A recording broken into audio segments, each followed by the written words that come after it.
10 o'clock. Good morning from the Circus Sports at the Mint Kentucky Downs studio. I'm Lucas Panzica. The Carolina Hurricanes got a game winner in overtime to beat the Golden Knights 4-3 in Game 2 of the Stanley Cup Final on Thursday. Carolina came back from down 2-0 in the third period and took a late lead before Vegas tied it up with 1:21 to play. But Seth Jarvis's goal in OT tied up the series at 1 apiece. It'll shift to Vegas for Game 3 on Saturday. Texas are national champs for back-to-back seasons after beating Texas Tech 4-1, sweeping the Women's College World Series championship final last night. Game 2 of the NBA Finals tonight in San Antonio. The Spurs looking to even the series against the Knicks. Tip-off is at 7:30. Major League Soccer announced its 2026 All-Star team this morning. 3 Nashville SC players included, in midfielder Hani Mukhtar, defender Andy Nahar, and goalkeeper Brian Schwacke. Nashville leads the league with 3 All-Stars. For Mukhtar, it's his 5th consecutive All-Star selection. For all your foundation repairs and waterproofing needs, visit USSTN.com. Breaking news at once on your home for the Titans and Vols. This is 104.5 The Zone.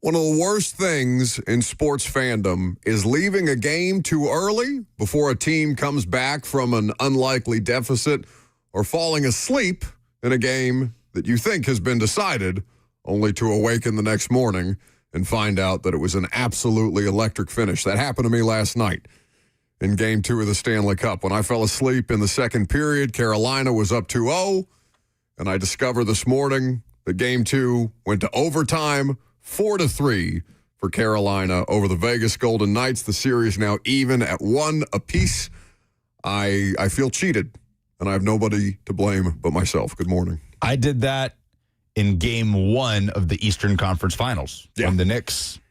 But that was a conscious decision of me turning the TV off when it was like a 15-point game with 9 minutes left before the Knicks stormed back and then, of course, seized that series in a sweep. That third period was cinema last night. The roof just popping off of that place in Raleigh. Looked as though the Hurricanes had stormed back to take the lead 3-2 and were going to coast to a win. They had killed off a Vegas power play, and seconds after the penalty kill, Vegas bundles one in with less than a minute 30 to go. OT, Seth Jarvis with the game winner. And I have a feeling that this series I think this series has a better chance to go 7 than the NBA Finals does. Ooh, that's a good poll question. I'll put it to a poll here shortly. Which series is more likely to go 7 games, the Stanley Cup Final or the NBA Finals? So I expected Robert Walsh, noted Carolina Hurricanes fan, sound the siren?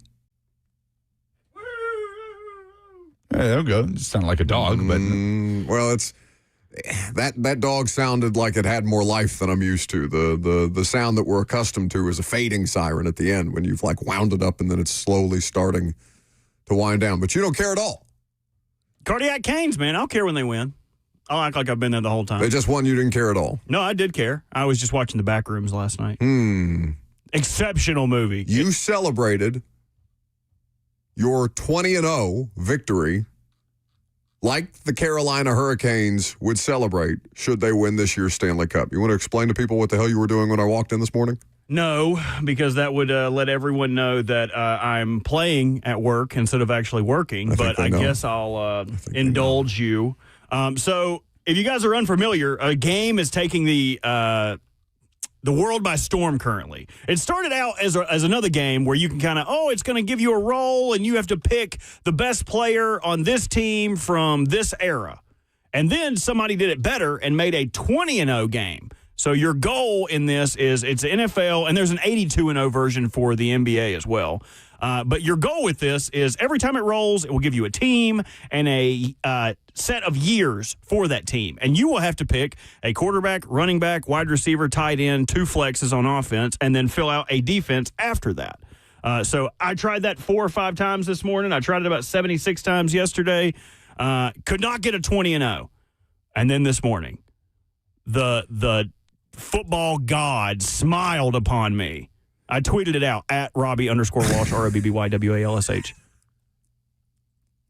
You had 9 minutes before the show started, and you said, one more quick one. Just a speed run. Just one. You actually seemed like you were into it. That doesn't normally strike me as something that you would care about. But there were periods of time that it seems like touched on your greatest or most memorable moments as a Titans fan. Sure. Yeah, there were some lean years as well. Some 2013. Saw a very sad-looking defense. 2015. That's the fun part of it, though, because you can really handicap yourself if you pick something late.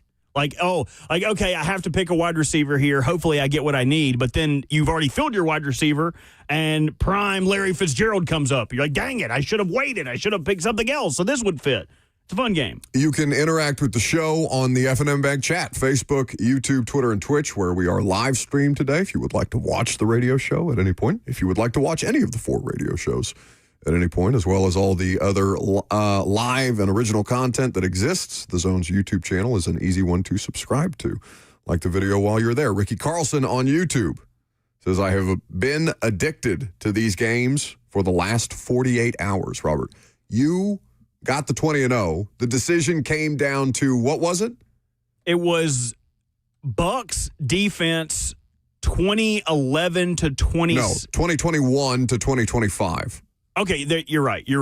And all I had was a defensive flex left. Right. So I was looking at Shaq Barrett, Levante David, the end of Ndamukong Suh. Yes. And the decision, it felt like, came down to between Levante David and Shaq Barrett. And Lucas's suggestion was Shaq Barrett in a season where he had a number of sacks. I'm going to always take sacks over tackles. Always going to take sacks over tackles. Who was the linebacker? The guy who damn near broke Brett Kern's jaw. What's his name? Devin White. Yes. Devin White. He was also in the mix there. But we had prime Ray Lewis. We had DPOY Ray Lewis at linebacker. So I really didn't need another tackle getter.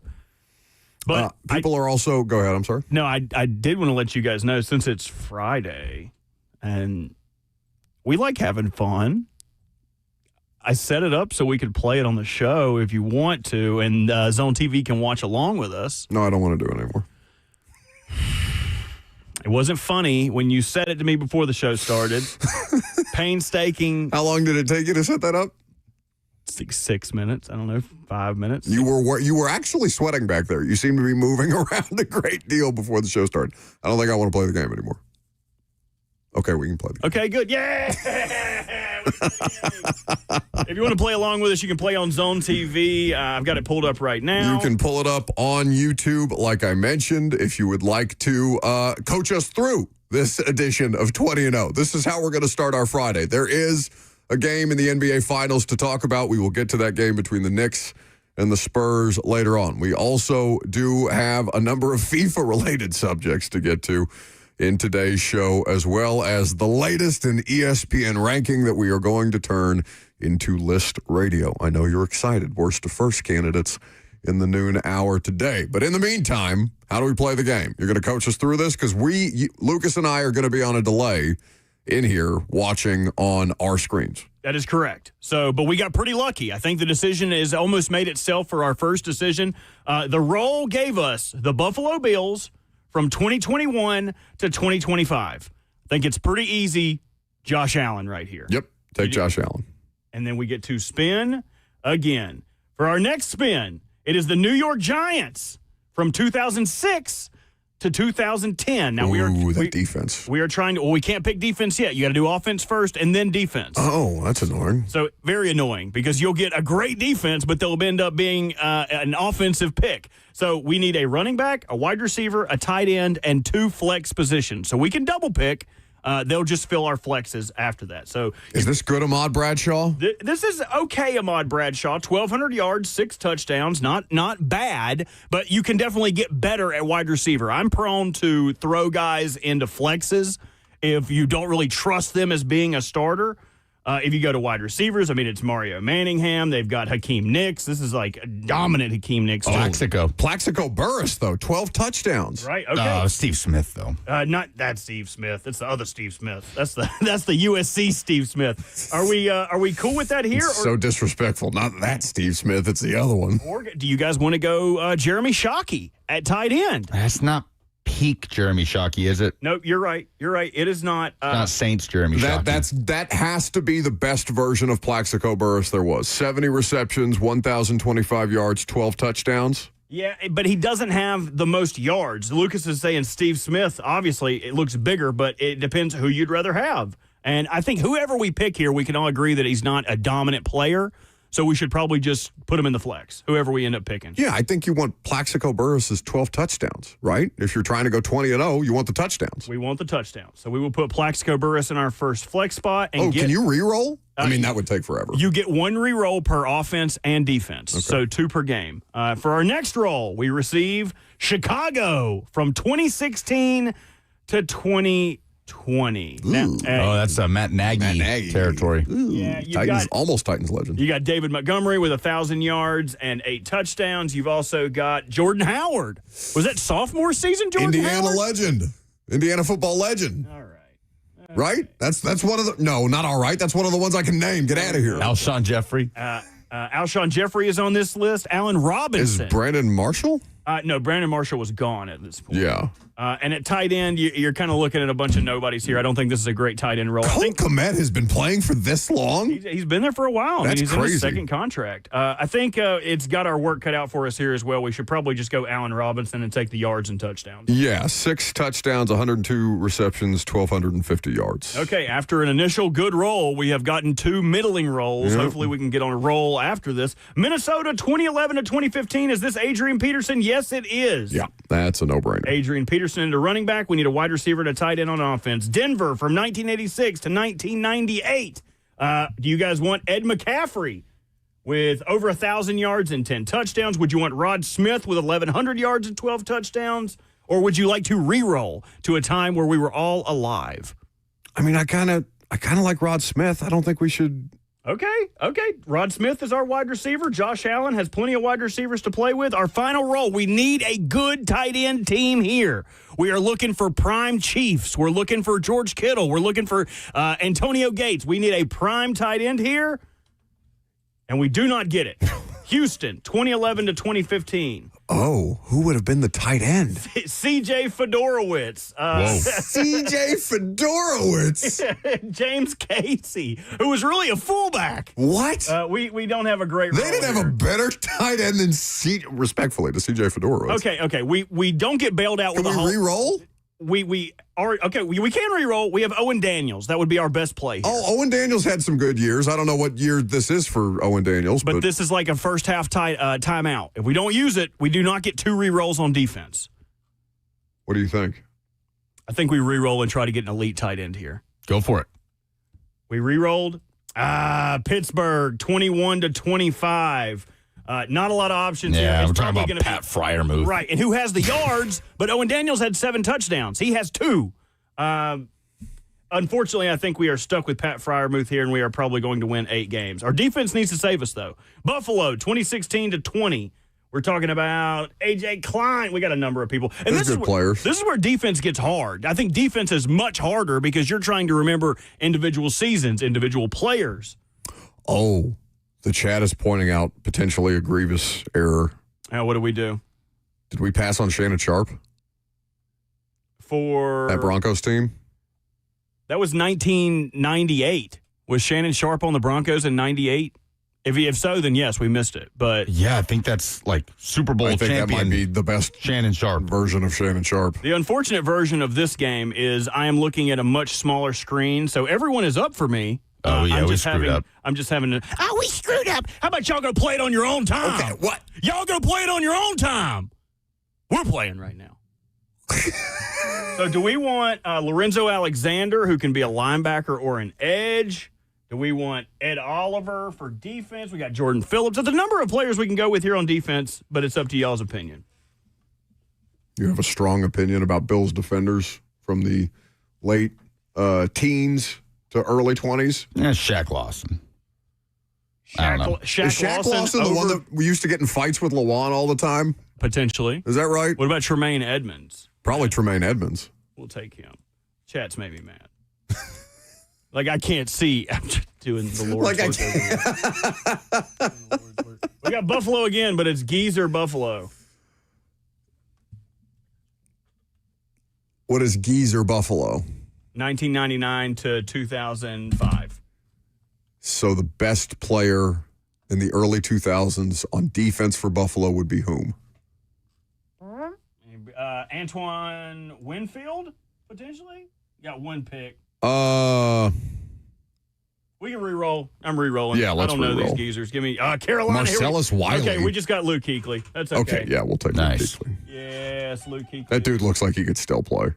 We'll take it. I appreciate that squeak. Is that the best player to retire early that you can remember? Calvin Johnson. Speaking of Green Bay, who was the safety for the Packers that retired really early? Nick. I don't remember that. Dadgummit. For the Packers, Well, I remember Chris Borland for the Niners.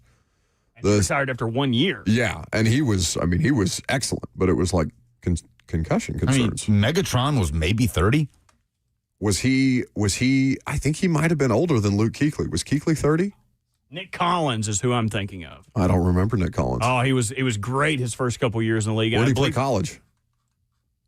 I want to say Nebraska, but that's wrong. Okay, I'll find out. Somebody said Patrick Willis and also mentioned Nick Collins. Bethune-Cookman. Oh, yeah, I wouldn't have gotten that. Are we doing defense? We're going to finish? I'm over it. Okay.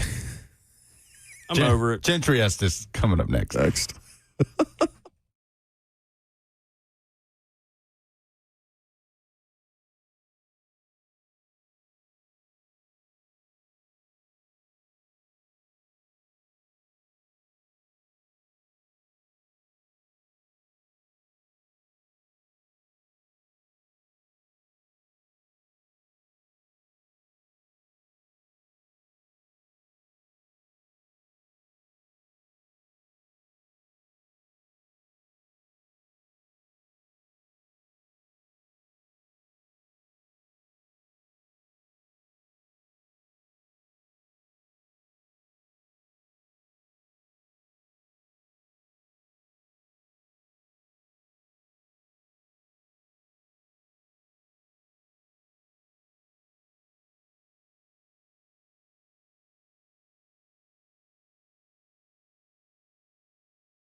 Gentry Estes just walked in here and told me he's a Knicks fan, but has been hiding it, a secret Knicks fan, because he was scared that my Pacers, who I bandwagoned through the NBA playoffs last year, were going to beat his Knicks and did, in fact, beat his Knicks. Hiding it from you. Okay.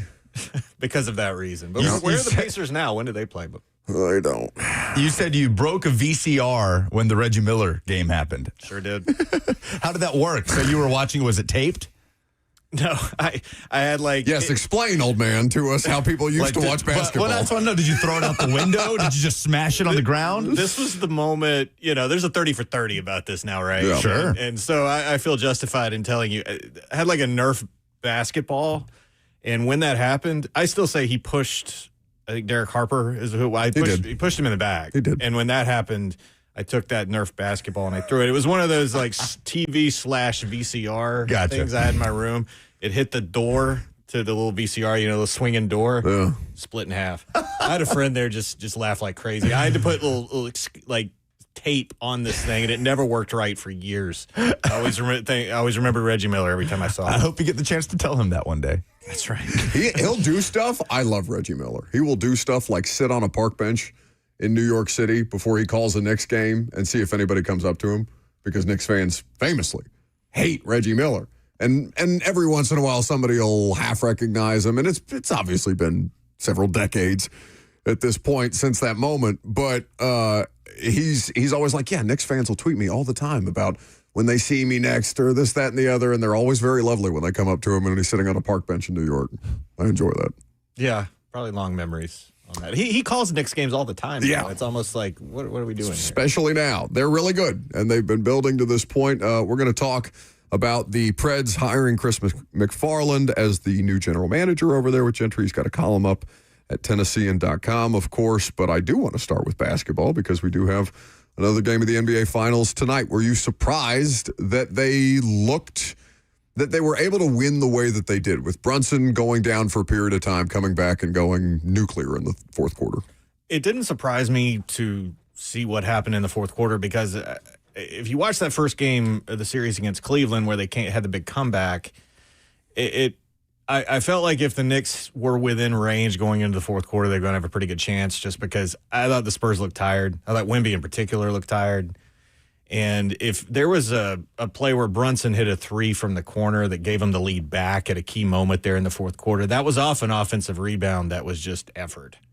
Guys getting to loose balls there in the end, and it felt like the Knicks were fresher, and they should have been. They hadn't played in forever. The Spurs had just gone through this long series with the Thunder.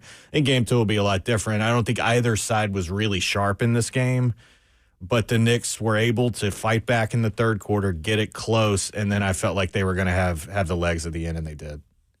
This will probably be an easier question to answer after we know tonight's result, especially if the Knicks can grab the first two games on the road before heading back to MSG. But the first two games of the Stanley Cup final, absolute barn burners. I mean, electric. Which of those two series do you think is more likely to push it all the way to 7? I think I'd have to go with the hockey series at this point. I mean, that's really evenly matched. I thought all along, I'll claim that I picked Carolina before the season started. So to see where they are hasn't really surprised me that much. Oh, yeah, the ball cap. Yeah, you forgot. Forgot about the ball cap. Yeah, that's got to happen. Thank you, Zach. Very disrespectful to our guest to not don the bald caps anytime a bald is among us. Well done by Zach. Gentry Estes, but famously bald. But I don't see how anyone could look at this and root for Vegas. This is like the most evil team when you see what they're doing, not letting their coach. They fire a coach and then don't allow permission for him to talk to teams for other jobs. Yeah. So it's like the guy didn't have a job and they're like, well, no, we're not going to let you go talk to. It's like, who does that? It's like, and then the media thing. I don't really care. They don't talk to the media, but they get fined for it because it clearly had been happening repeatedly. Yeah. And it's like, I don't. At this point, it's like a second-round pick, right? Yeah, and at this point, it feels like the entire NHL is rooting for the Carolina Hurricanes. Oh yeah, Vegas. So that's an entertaining storyline, and I do think it'll go 6-7 games. Probably the two most different markets in the National Hockey League, right? Vegas and Raleigh, North Carolina.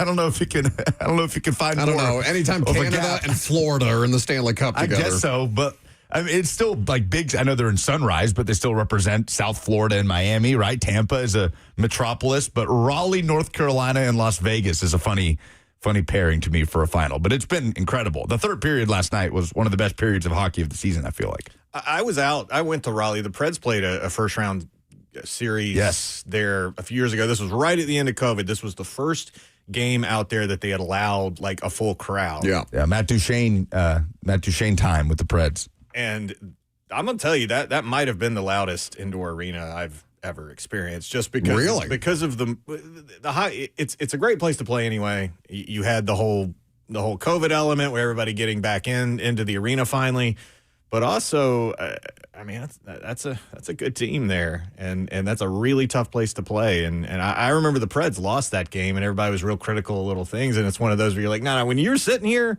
it never felt like they were going to win this game. It's that kind of atmosphere. Was that the end of Pecorine? Let's see. That was 21. No postseason. No, that was the beginning of Saros. Okay, and that because Saros was the starter during COVID. Correct, and he had established himself as the guy kind of by that point. But was that Pekka's retirement year though? Because I think it might have been the year Pekka retired, the goodbye year for Pekka. I for some reason I have Pecorine and Carolina Hurricanes in my head, and I don't know why that would be the case. I'm not remembering that series that clearly. I want to say his last game at the end of a season, as he was retiring, they started him at Bridgestone, and I think he did shut out the Carolina Hurricanes. Okay, yes, maybe that's it was a critical game near the end of the regular season, and he went crazy, right? Yeah, and it was that season, but Juice was the starter at that point. Yeah. Okay. Very good. Gentry Estes is here. The Preds hired a new GM. It took them a little while, but we now understand why, the context around it. Working to hire away the assistant GM from the Colorado Avalanche. Sitting GM of the Colorado Avalanche. Sitting GM of the Colorado Avalanche. Well done. I was looking for the column. There it is. Chris McFarland. Now comes to Nashville. So the process, what did you come to understand about the process, the time that it was taking to find or put themselves in the best position to hire a sitting general manager? Because that's a pretty unheard of thing regardless of sports. It is, and especially Colorado Avalanche, the best team in the league this year, and have been, I think you would say, for the last 5 or 6 years, probably the best team in the league for that duration. And it was a coup. It was, I think, to go get a guy like this. Now, it took a long time, obviously, the 4-month process. The Preds got word pretty early on through a search firm that he was a name that they were given, so they kind of filed that away. And I think they did the smart thing by waiting this out and waiting for the Avalanche to get knocked out of the playoffs, and then pursuing him and seeing if it was a possibility. And I think there was, according to our Preds beat writer Alex Doherty reported, there was some back and forth between the Avalanche. The Avalanche did try to keep him. There was a counter offer there, new contract, that kind of thing. And I think the Preds paid what they needed to pay to get this done. Why was it important to go outside of the organization this time? I think for a lot of reasons. More than anything, I think there's an excitement among the fan base that the Preds quite honestly haven't had in a long time. And I think one of the reasons for that is because this is an organization that had one general manager in David Poile forever, from its inception up until a few years ago. Then when they do go to a new general manager, it's Barry Trotz, who was their coach forever. This is an organization that everybody kind of knows everybody. Everybody's got history with everybody. Barry Trotz comes in as a GM. Some of the guys on the team he once coached. And I just felt like this isn't a bad thing, but I felt like it had become an eye roll to the fans to say Predator Way, because it implies everybody knows everybody, and everybody, and it seemed that we're an organization that isn't going to be hard-nosed enough with certain decisions. And I think in this case, you're bringing in a guy who is not beholden to anybody and has a proven track record at arguably the top franchise in the NHL right now. So I feel like this is a move that I think was received very optimistically. Me personally, I'm as optimistic about this for the Preds as I've been about the Preds in quite some time, because I think they're bringing in a guy whose upside is substantial as one of the better GMs in the league. So it's a long road forward here. We'll see what happens with Andrew Burnett, with a lot of these aging contracts that, as we've talked about, have loomed over the Preds for a couple of years now. Are they a team that, to you, could be in position to make a big swing, though, this offseason, whether via trade or free agency? How aggressive do you anticipate Chris McFarland being right out of the gate here? That's a good question, because I think some of these contracts, he's tied in. He's not going to be able to do much. You got no trade clauses, things like that. He can move on from some of the guys, but some of these others, he's probably kind of stuck with it for the next year or two. That said, there's going to be a good bit of cap space. I think if there is an opportunity, he probably will be able to pursue it. The question with the Preds, and it's this way every year, is will they ever tear it down and start over? And I asked Chris McFarland this in the press conference. Does he believe that the NHL is a league where you have to get really bad in order to be really good, in order to get a high enough draft pick to go draft Nathan McKinnon, who he had in Colorado, or Cale Makar, these top players that he had in Colorado that, quite honestly, he doesn't have here? And he said no, he doesn't believe that you have to do it that way, that there are other ways. He talked a lot about drafting well, building up that way, building through a younger base. So I think, to answer the question, I feel like he's the type that's probably going to be patient. And if he does chase things, I think he's going to build younger talent and try to do it that way. I don't think he's going to be chasing aging veterans. But if the right opportunity presents itself, if there's a player he feels particularly strongly about, I think he certainly has the draft capital to pursue something. There's cap space. I mean, he would have the ability to do it. I think it's just, is it going to be worth that to the Predators with where they are right now? You don't want to say maybe not a rebuild, but they're in the early stage of trying to build something, given the fact that their better players are all in their mid-30s, and they're going to have to turn the page here pretty soon. I want to go back to what you said about the fan base and the eye roll about and the way that they've kept things in-house as an organization and the relationships and the history of it, right? Because I do think there's a balance. I've been critical of the Titans, for example, because it feels like they are removing a lot of people that have institutional knowledge of what that place is and what that place was and what it should always have ties to versus new Titans. Get a lot of new Titans. And I get it. They're new stadium, new uniforms. It's just a lot all at once, especially in the season where they still have one yet to play at Nissan Stadium. And they're doing things to pay tribute to that, but it does feel like an avalanche of new Titans all of a sudden. Versus the Preds, who have been loath to welcome in any kind of new blood to their existing atmosphere. And it's an interesting kind of like, where do you find the in-between that makes the most sense to have ties to the original situation and the way that things have always been versus still helping existing people grow and evolve and continue to find ways to streamline your team, your business with however you want to modernize it. I think it's interesting between the two of them because their parallels here the last couple of years are kind of crazy with basically cratering at the exact same time. Mm-hmm. No, I think it's a good point in terms of one versus the other because, with the Preds, I think a little different from the standpoint of they had one terrible year, but it wasn't the crater necessarily as bad as the Titans. They're just kind of stuck in the middle.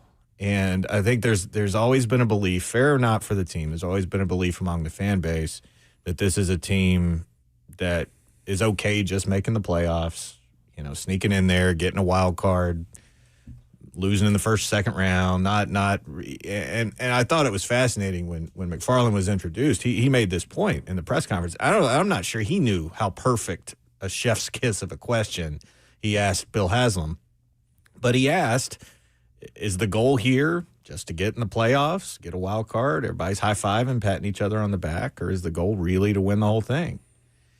And whether or not the Preds want to admit that, I think there's always been a perception that the goal was just to kind of get in the playoffs and, high five. And look, the year they made the run to the Cup final, they barely got in the playoffs. So that can happen. And then they'll say, well, once you get in, anything can happen, which is true.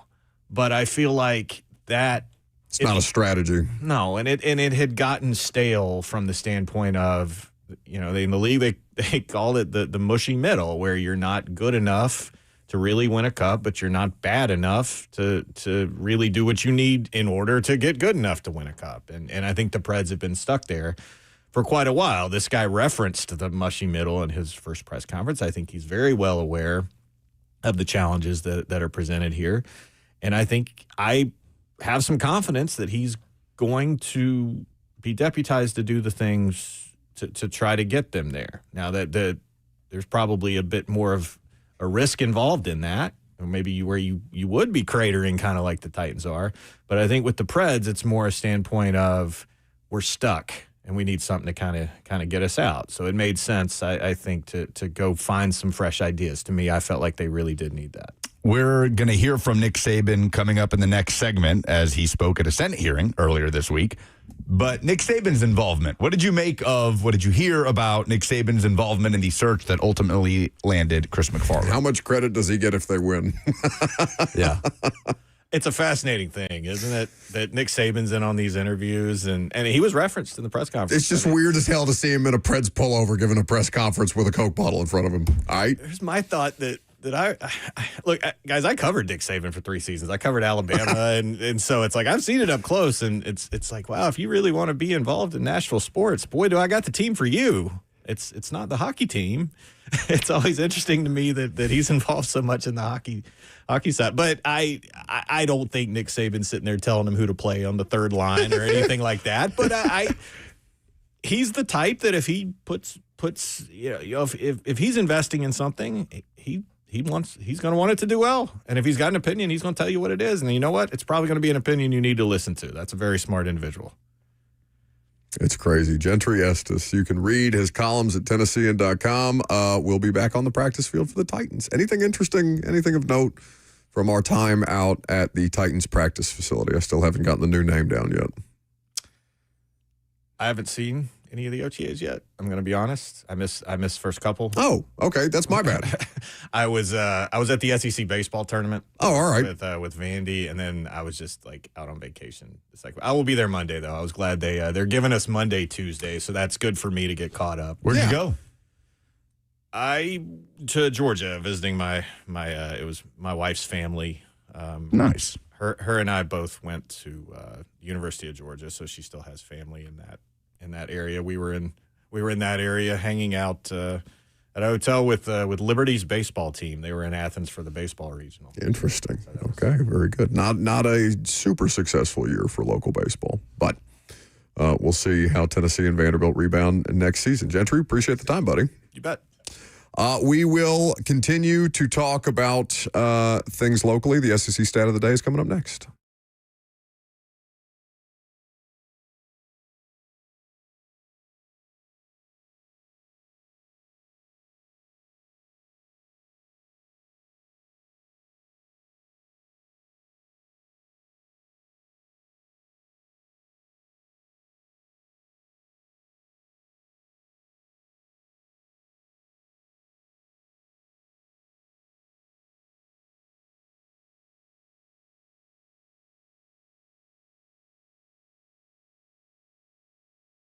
No one wants to deal with a plumbing, HVAC, or electrical emergency. Most of the time, you don't know what it will cost or if it'll get fixed correctly or if someone is just trying to sell you something. That's when you call Hiller Plumbing, Heating, Cooling, and Electrical. Their experts are going to solve your problems quickly. And the price you're told is the price you'll actually pay. There's no hidden fees or surprises when you get your bill.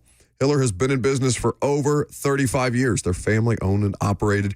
Their techs are professional, experienced, and trustworthy.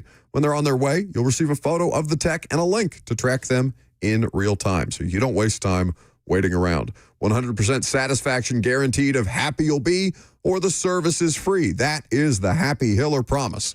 So visit them online and book easily today at happyhiller.com.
We do the SEC stat of the day each and every Friday at 10:45. Today, I'm outsourcing it to the man who is probably most commonly associated with and known as being the part owner of the Nashville Predators, Nick Saban, who spoke in front of U.S. senators on Wednesday morning in a hearing on Capitol Hill and pleaded for Congress to bring order to a system that badly needs fixing in the NIL and transfer portal era. Saban basically testified his support for the Protect College Sports Act, which, if you hadn't heard about it yet, is the bipartisan bill that was introduced last week that the SEC and Big Ten, in a joint statement just the other day, came out in opposition of. Saban was there with Notre Dame AD Pete Bavacqua, Pac-12 Commissioner Teresa Gold, former West Virginia President Gordon Gee, and a current college football player in Utah defensive end Lance Holtzclaw expressing their support for the Protect College Sports Act, while acknowledging it's not perfect and will likely need adjustments,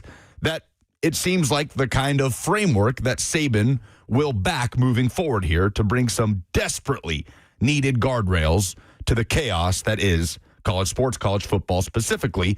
But how about these stats from Nick Saban on the type of NIL spend that he had at his disposal at Alabama versus what that looks like now in college football?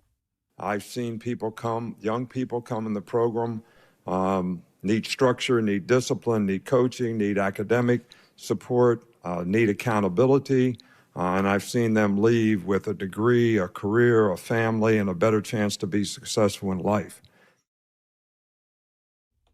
That is the wrong audio. That's my fault. No, that's my fault. Did I not send that second one? No. It's my fault. It's my fault. You said the second one, but there was only one of them. So I assumed the first one was the second. It's the one from Trey Wallace that I sent in. I think it's both your fault. No, I think it's Buck's fault for distracting us. Somebody play the right audio. I'm trying. You're talking. Let me give you the history. My first year we had collective at Alabama, $2.7 million. Next year, $7 million. Next year, $10 million. I retired. Next year, $17 million. Next year, $24 million. Now you have schools that have close to $40 million rosters. So if we continue to do that, we're going to lose Olympic sports. We're going to lose non-revenue sports. We're going to lose scholarships. And basically what's going to happen is you're going to have football and basketball succeed, and we'll have club sports for everything else. So that was one of his biggest points, was that at this rate, every other sport is going to fall by the wayside here, and there will be no end in sight. Now, the hand-wringing has come from college football fans across the country because Nick Saban also talked about the issue of tampering currently in college sports, specifically the issue the NCAA is currently investigating between Ole Miss and Clemson that Pete Golding talked a lot about and said in so many words, yeah, go ahead, come at me and see what happens. But the issue people are having with Saban is the hypocrisy, the idea that Saban participated in things like this when he was the head coach at Alabama, that Saban was paying players under the table as the head coach at Alabama. But am I alone in saying, like, I really don't care? I don't care if it's hypocrisy from Saban. I really don't care if he did some of the things that he is saying are an issue right now in college sports. It doesn't change the fact that he's right. Like, I understand. I don't know that he's right about an Ole everything. Miss fan griping. He's right about some of this stuff. He's not completely right. What is he wrong about? I don't have the full thing in front of me, okay? But there are some of the things that he talks about that are directly benefiting the college football consumer. This is the best version of college football there's ever been, as far as I'm concerned, as far as the entertainment value to the consumer. That's the best college football season I think I've been a part of, as far as upsets, as far as all the different storylines, as far as Vanderbilt's emergence, not just because Indiana won the national championship. The environment is perfectly set up to create stories like this and to level the playing field in the sport that Nick Saban used to coach. He's not wrong about losing Olympic sports turning into club sports and losing scholarships. There is fallout. But some of his criticisms around college football are not accurate. It's better than it's ever been. Hold on. What's not accurate? Like, yeah, are more people watching than ever? Sure. But to say college football is in a healthy place is to say college football is in a healthy place because the ratings are good? It depends on how you want to talk about it. That, to me, is an incredibly short-sighted way to look at it. Sure. Like, you have never been a college football fan or somebody that cares about college football. It's the only thing I care about right now. So I understand the chaos is entertaining. Admittedly, the chaos is entertaining. But nobody that's watched college football their entire lives or worked in college football or played it or coached in it. What's not healthy about the season we just had? Well, the games on Saturdays are awesome still. Yes. I think they're better than they've ever been. Yes, but what's not healthy about it? What's not healthy about it is the calendar, is the absolute mess we have on our hands. Calendar's a mess. With the NIL structure 39 and the lack days of to guidance. complete the college football playoff is outrageous. The lack of uniformity here, the lack of contracts, like the most basic thing for an employee that we don't have because they're not employees. Like, to say college football is in a healthy place is an incredibly short-sighted thing to say. I'm not saying it's in a healthy place. The ratings there are good. certain metrics where it is healthy. It is very healthy in terms of the ratings, and that's what the people who are making all these changes are trying to accomplish most. You would agree? The people that don't actually care about college football but care about the bottom line have succeeded. I guess, so how would those things suffer by there being some sort of guardrails put up in college football? Because to me, I don't think there would. No, again, Lucas, I'm just saying he's not completely right about everything. At some point, I would enjoy. But you still haven't said what he's wrong about. I would enjoy going through at some point, actually dedicating some time to going point by point through some of the things that he's saying and saying, okay, he's correct about this. I don't think he's on the right track about that. There are some things that I have seen Nick Saban speak about that he has been accused, correctly so, of being hypocritical on. I don't have the full thing, and we don't have a full segment to go through those things today. I would like to do that at some point because I think there is some imperfect messenger stuff to Nick Saban as the messenger, even if he's the best person to fix the problems right now. I just think there's a difference between college football is fun and chaotic, and chaos is fun, and we as consumers sit back and watch it, and saying it's healthy. Like, there's a huge gap between those things. You can be fun and also be in a healthy place, in a common sense place, which we are not in right now as a sport at all. And it's short. When I say it's short-sighted, I mean that because, okay, it could be fun now, but this is going to start to wear on coaches. It's already wearing on fans. It doesn't show in the ratings right now, but I would be wary to take for granted that the college football fan will still be there in 10 years when this chaos just continues and the sport becomes even more unrecognizable from the sport they fell in love with in the first place. Yeah, I just think they're banking on new people. They're banking on growing their audience. They're trying to turn it into the NFL because the NFL succeeds. And what does the NFL not need? It needs less right now than it's ever needed. People in the seats. They just need you. They just need your cable packages, your streamer subscriptions. They're trying to. They're malforming this thing that you love. I understand what you're saying. I really do. Even though it's not my thing. Like, I can see. I know how much you care about it. I know how much people in this part of the country care about it. People watching my alma mater and its fan base learn how to care about it, like spring games and things that are completely foreign and stuff like that. It's awesome. It's truly great. But it is being manipulated for financial purposes right now in ways that are inevitable. We haven't even talked about this Utah private equity story. Yeah, it's crazy. Like, this is just the very tip of the iceberg, right? Yeah. It's going to completely wretch this thing from the bottom. As long as people are watching, it doesn't matter. Yes. And I don't want to say that in a defeatist way. I just think the things that you're talking about, there's no way they're going back. I'm just confused. I'm not saying Nick Saban is 100% batting 1,000 here and is totally perfect, but you were saying he's wrong about some things, but you have yet to present something that he is definitively wrong about. I would like to spend a show talking about this in a more reasonable and nuanced way, and I would like to go point by point on this. I'm not equipped to do that today. The biggest question I have as the SEC and Big Ten oppose this bipartisan bill is, do they need the SEC and Big Ten to go forward here? Because it's easy to say, well, the SEC and Big Ten can take their ball and go home and say, okay, if you guys want to go this way, we'll just split off.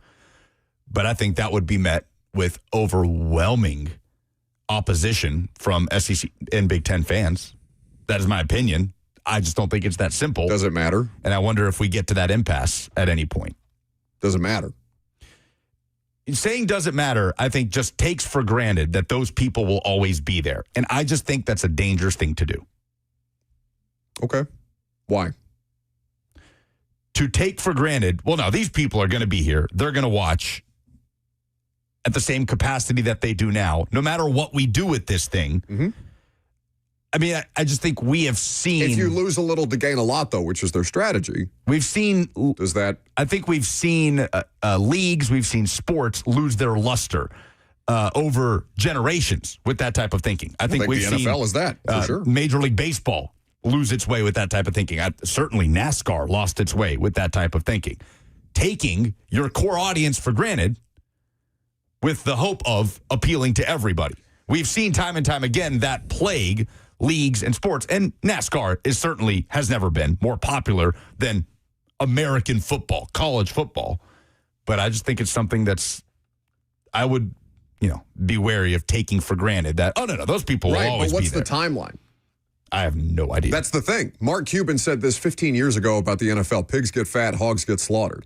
And Mark Cuban's doubling down on it. 15 years later, he's saying, I wasn't wrong, I'm just early. Because the NFL has ballooned up to a point where it's the most powerful, certainly the most profitable American sports league that we have. College football is trying to emulate it with a similar product, and they're probably going to end up being successful. So at a certain point, I'm just curious as to, how long can they get away with that? Because you could be right eventually. Yeah, until you start to alienate your core audience. 50 years from now, you know what I mean? And then by that point, they'll have done everything that they wanted to do. I hate that it's like that. But it just feels like a thing that they're going to be able to get away with for a period of time because we can't quit our football addiction. So we shouldn't make efforts to change things. I think we should make every effort humanly possible. I just think at every turn, looking at the NFL as not the model, but kind of the precedent. The NFL is not, in no way, is a model for what college football needs to follow. The precedent, but it is that you would. Don't you think that's exactly what they're trying to do? If you end up with two super conferences, and all of a sudden we're talking about the AFC and the NFC of college football, which is where a logical step at some point down the line may be. It's the type of thing that would have a fan like myself consider, all right, maybe this isn't for me anymore. Sure, but how long? That's what I'm saying. I think they can get away with it for a really long time. It sucks. 615-737-1045, the number. You're going to hear from Greg Cosell coming up next.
11:03, good morning from the Circus Sports at the Mint Kentucky Down studio. I'm Lucas Panzica. The Hurricanes got a game winner in overtime to beat the Golden Knights 4-3 in an electric Game 2 of the Stanley Cup Final on Thursday. Carolina came back from down 2-0 in the third and took a late lead before Vegas tied it up with under a minute and a half to play, but Seth Jarvis's goal in the extra period tied the series at 1 apiece. It'll move to Vegas for Game 3 on Saturday. Game 2 of the NBA Finals happens tonight in San Antonio. The Spurs looking to even the series against the Knicks before it heads to New York. Tip-off is at 7:30. Major League Soccer announced its 2026 All-Star team this morning with 3 Nashville SC players to lead the league. Included is midfielder Hani Mukhtar, defender Andy Nahar, and goalkeeper Brian Schwacke. For Mukhtar, it is his 5th consecutive All-Star selection. For all your foundation repairs and waterproofing needs, visit USSTN.com. Breaking news at once on your home for the Titans and Vols. This is 104.5 The Zone.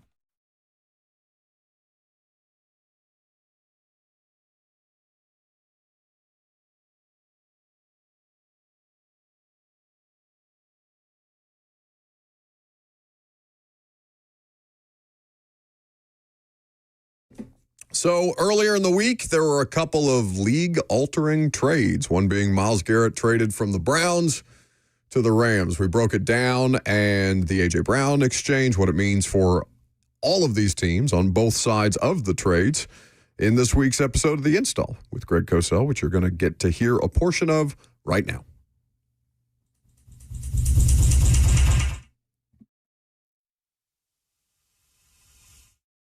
Give me a second. Okay, that's fine. We can find something to talk about for a couple minutes. Nope, shut up. All right. A lot of different transactions, Greg. Monday was a whirlwind, and we're still kind of dealing with the fallout, it feels like, as we tape this on a Thursday morning with Myles Garrett, A.J. Brown, and Jared Verse all finding new homes basically on the afternoon of June 1st. Yeah. I guess the A.J. Brown was obviously not a surprise. My guess was that deal was probably done months ago, and it was just a matter of waiting until June 1st and just seeing exactly what the compensation would be. The Garrett trade, again, I don't follow all that, and there's no way to really necessarily know for sure. A lot of it is speculation. I was surprised when I saw it, quite frankly. So again, I don't know whether that means I'm not in the proper loop, but I was surprised. And then there was another one, right? Well, just that Jared Verse is now going to be in Cleveland. Right, Jared Verse, right. Yeah, he was part of that trade. But pretty interesting what the Rams have done this offseason, obviously, because Trent McDuffie is a Ram. Obviously, Jalen Watson, not as big a name as McDuffie. He's also a Ram. So they totally changed their corner position.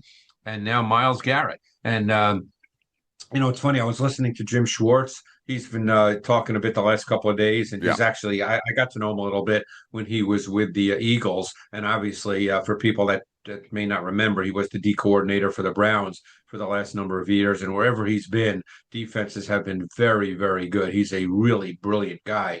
And he was saying that the 2 players he's coached that are just ridiculous in terms of, like all time are Calvin Johnson and Myles Garrett. And of course, that obviously makes sense. But the Garrett trade was really interesting because, he's one of those guys. He's truly special. And, I don't think it'll necessarily dramatically change the tactical approach of the Rams. They have the same coordinator in Chris Shula. But and Verse is a very good player, by the way. We can talk about him in a minute, but Myles Garrett is an all-timer.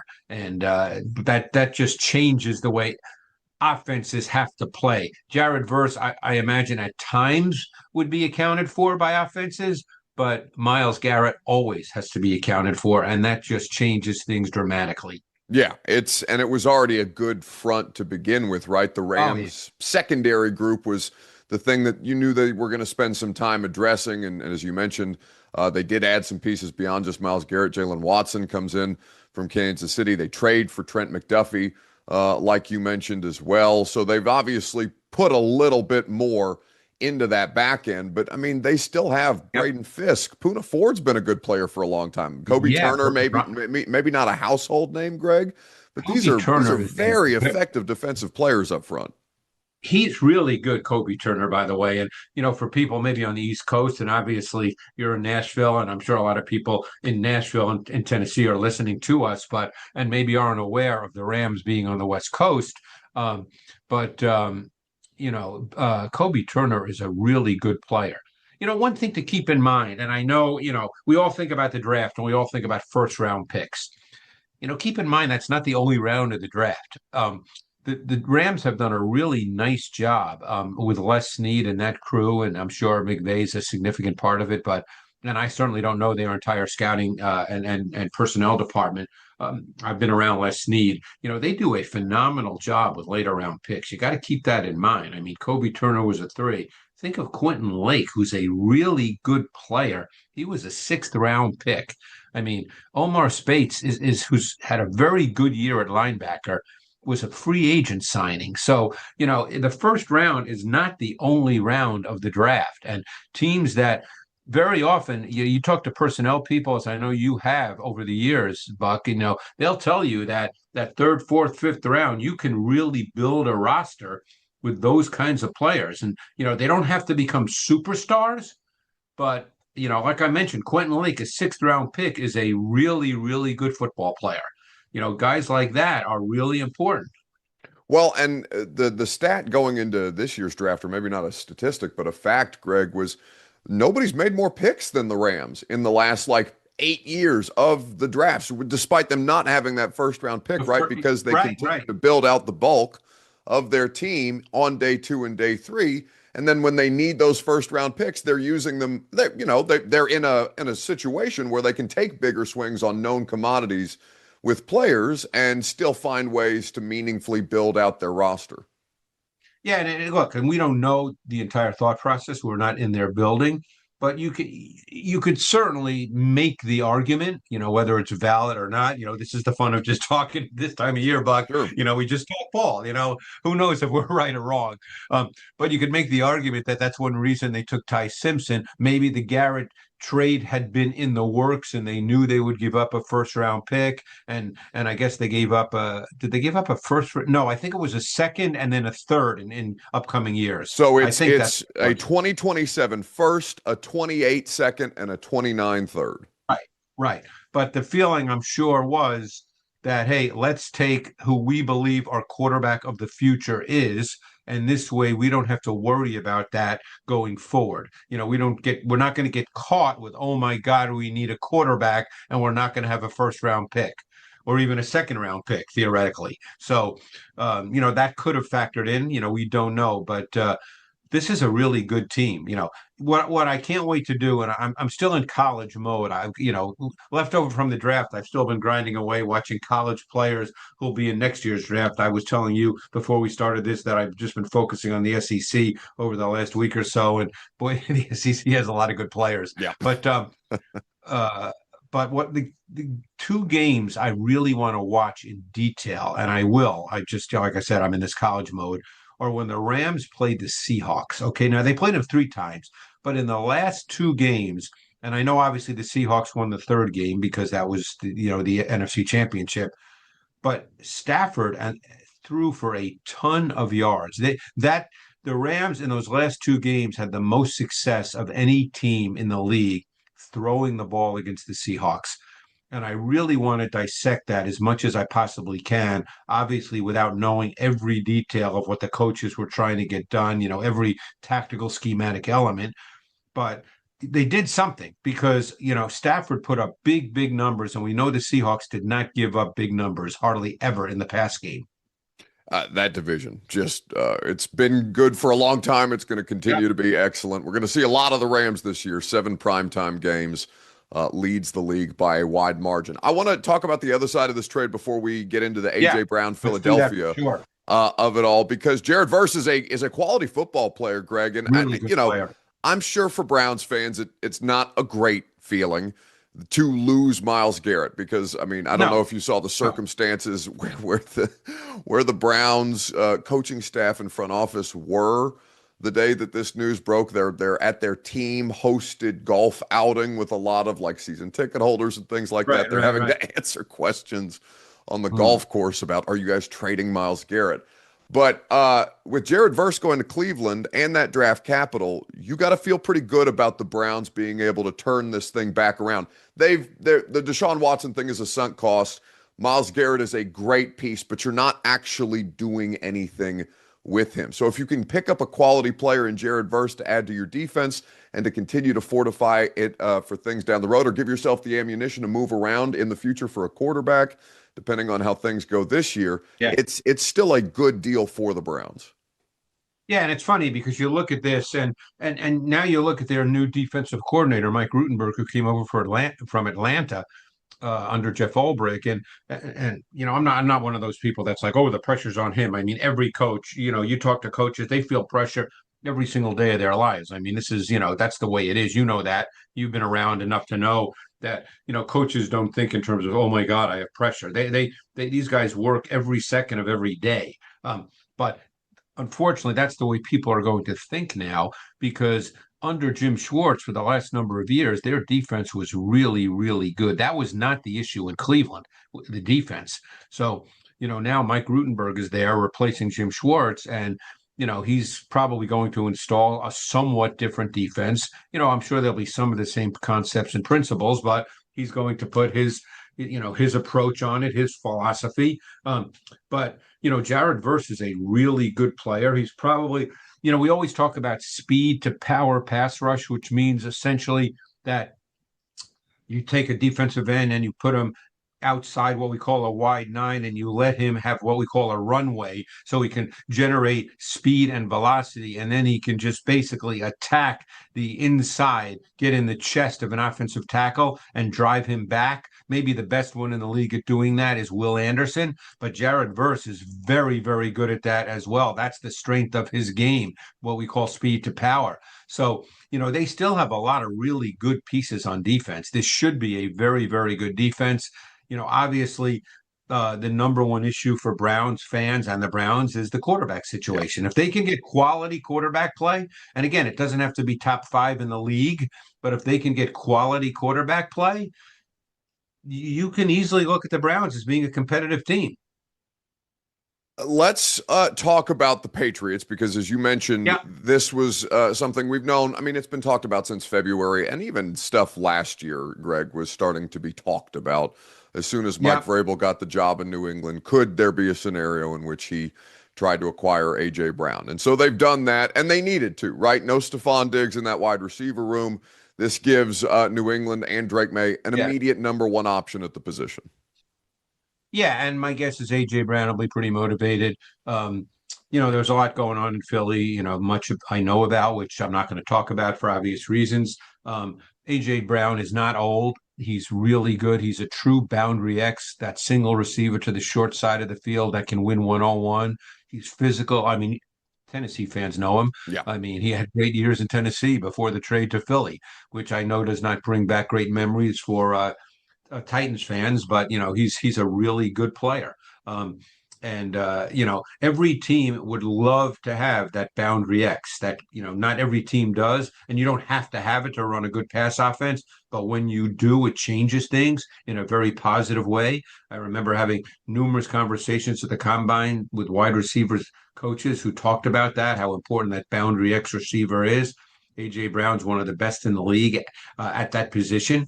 And they also now have Romeo Doubs. So this is a very interesting wide receiver group. And I guess my guess is A.J. Brown will be pretty motivated. But yeah, my buddy Joe Banner put out on social media, and he, he's clued into all this. He said that basically this trade was done months ago. It was just a matter of waiting, until it could be done. I don't follow all the salary cap stuff and all that stuff, but it just had to be done, June 1st. That's what we were waiting for. Significant dead cap savings for Philadelphia is why that made the most sense to do. I mean, just how much more versatile does this allow Josh McDaniels to be within his offense, Greg? I know Josh McDaniels been around a long time and likes to run things a certain kind of way. And all these coaches have MOs and try to adapt to their personnel. But I imagine this allows you to open up your playbook a little more than what you were working with last year at the position. Well, again, it's not necessarily open your playbook per se, but I think what you get here is you get a player that is capable of winning one-on-one, and you get a lot of one-on-one with your boundary X. And they didn't have that guy. So now it's not a matter of your playbook being bigger. It's a matter of it just gives you way more options in your normal stuff because of what Brown can do. And, he's very physical. He works between the numbers, which is something the Eagles did not do very often, but he's very, very good at. Well, he's not a burner, as you know. He still is a vertical dimension. He was for those years in Philly. So it'll be really interesting to see now how this plays out with Drake May going into his third year. Clearly had a great year last year. Everything I know about Drake May, and I know people that coached him, say that he's just one of those young men that's, works every day. He's only going to get better. He's not going to get worse. So, this is New England's a really good team. It's they're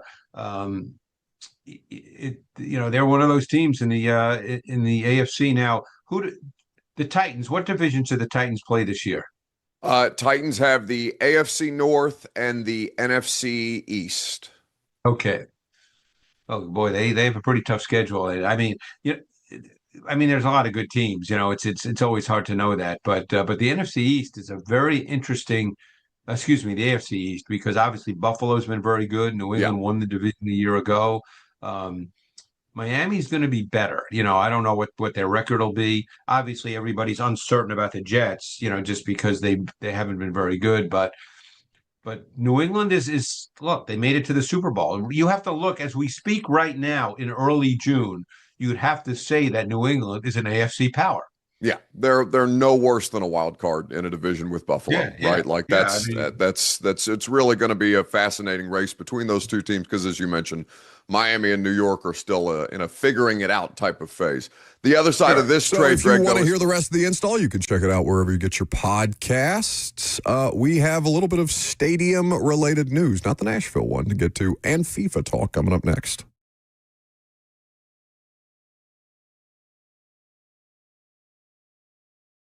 It's Ramon Foster, and I'm with Aaron from United Structure Systems. Man, they came by today to check out my house. If there's any issues, small or big, you're gonna fill us in there. We can take care of it no matter what kind of problems. So first off, we'll just kind of take a look through your house and see what kind of issues you got going. Cracks in the brick, cracks in the drywall, weird spots in the floor, doors sticking, windows not opening properly. Once we identify those areas, we're going to do a thorough inspection around the outside, make sure there's no issues going on with that. And then once we look over it, we'll talk about what's going on, and hopefully we ain't got no issues, and then we'll go from there. Let's go. Let's go.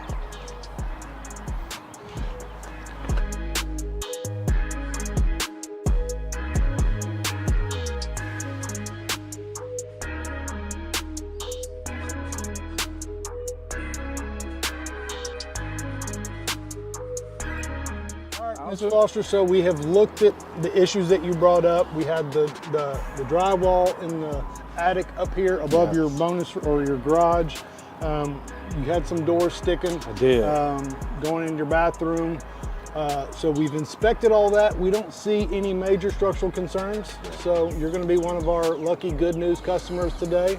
There is some minor deflection there. That's not an uncommon thing. As any house is built, it's its biggest and its strongest the day that it's born. Right, and from that point, it just gets older, just like us. We ain't hopping up out of bed, taking off down the hallway, running down the stairs anymore. Not protecting quarterbacks anymore. No. Opening up late. We're done. Your guard ain't there no more. Okay, so. I got you. So it just happens. It gets a little older and it starts to deflect. Now, there are some things we can do to kind of help adjust those doors, mainly adjusting in the door, which we don't necessarily do, and maybe doing some light shimming in the crawl space down there to address those sticking doors. But for now, no major issues there. We did talk about the grading in the back and some issues that we can take care of back there for you. But that's pretty much up in a nutshell. No big issues and you're good to go. So. Awesome. So again, what you deal with United Structural Systems is it's upfront, it's honest, and now I can sleep peacefully at night, okay? The guaranteed offer is the simplest, least stressful way to sell your home. You go to our website, you fill out a quick form, we set an appointment, we bring you an all-cash offer. Literally, there's no lockbox on the front of your house. There's no showings. We pay all cash. We close in as little as 21 days, stress-free. We've helped thousands of homeowners just like you sell your home the hassle-free way with a guaranteed offer from Mark Spain Real Estate. This is a different court, Blair. Same result, Slay. Oh, okay, Blair. See, that's Tyler Tanner. See, Tyler Tanner's in the house now. Let's see what you got. Jerry's out, Blair. Blair, come on. Okay, Blair, just come sit down. Come on, Blair. Blair, stop. You're going to get hurt. Blair, get off the court. That's enough. What's the verdict, Blair? The courtroom is where I play ball. Boy, Durham, injury law. And that ain't got no rule.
Welcome back to the show, fueled by Hattie B's Hot Chicken, rolling along on this Friday. Appreciate you guys hanging out here with us. I asked Lucas and Robert, what comedians should I watch?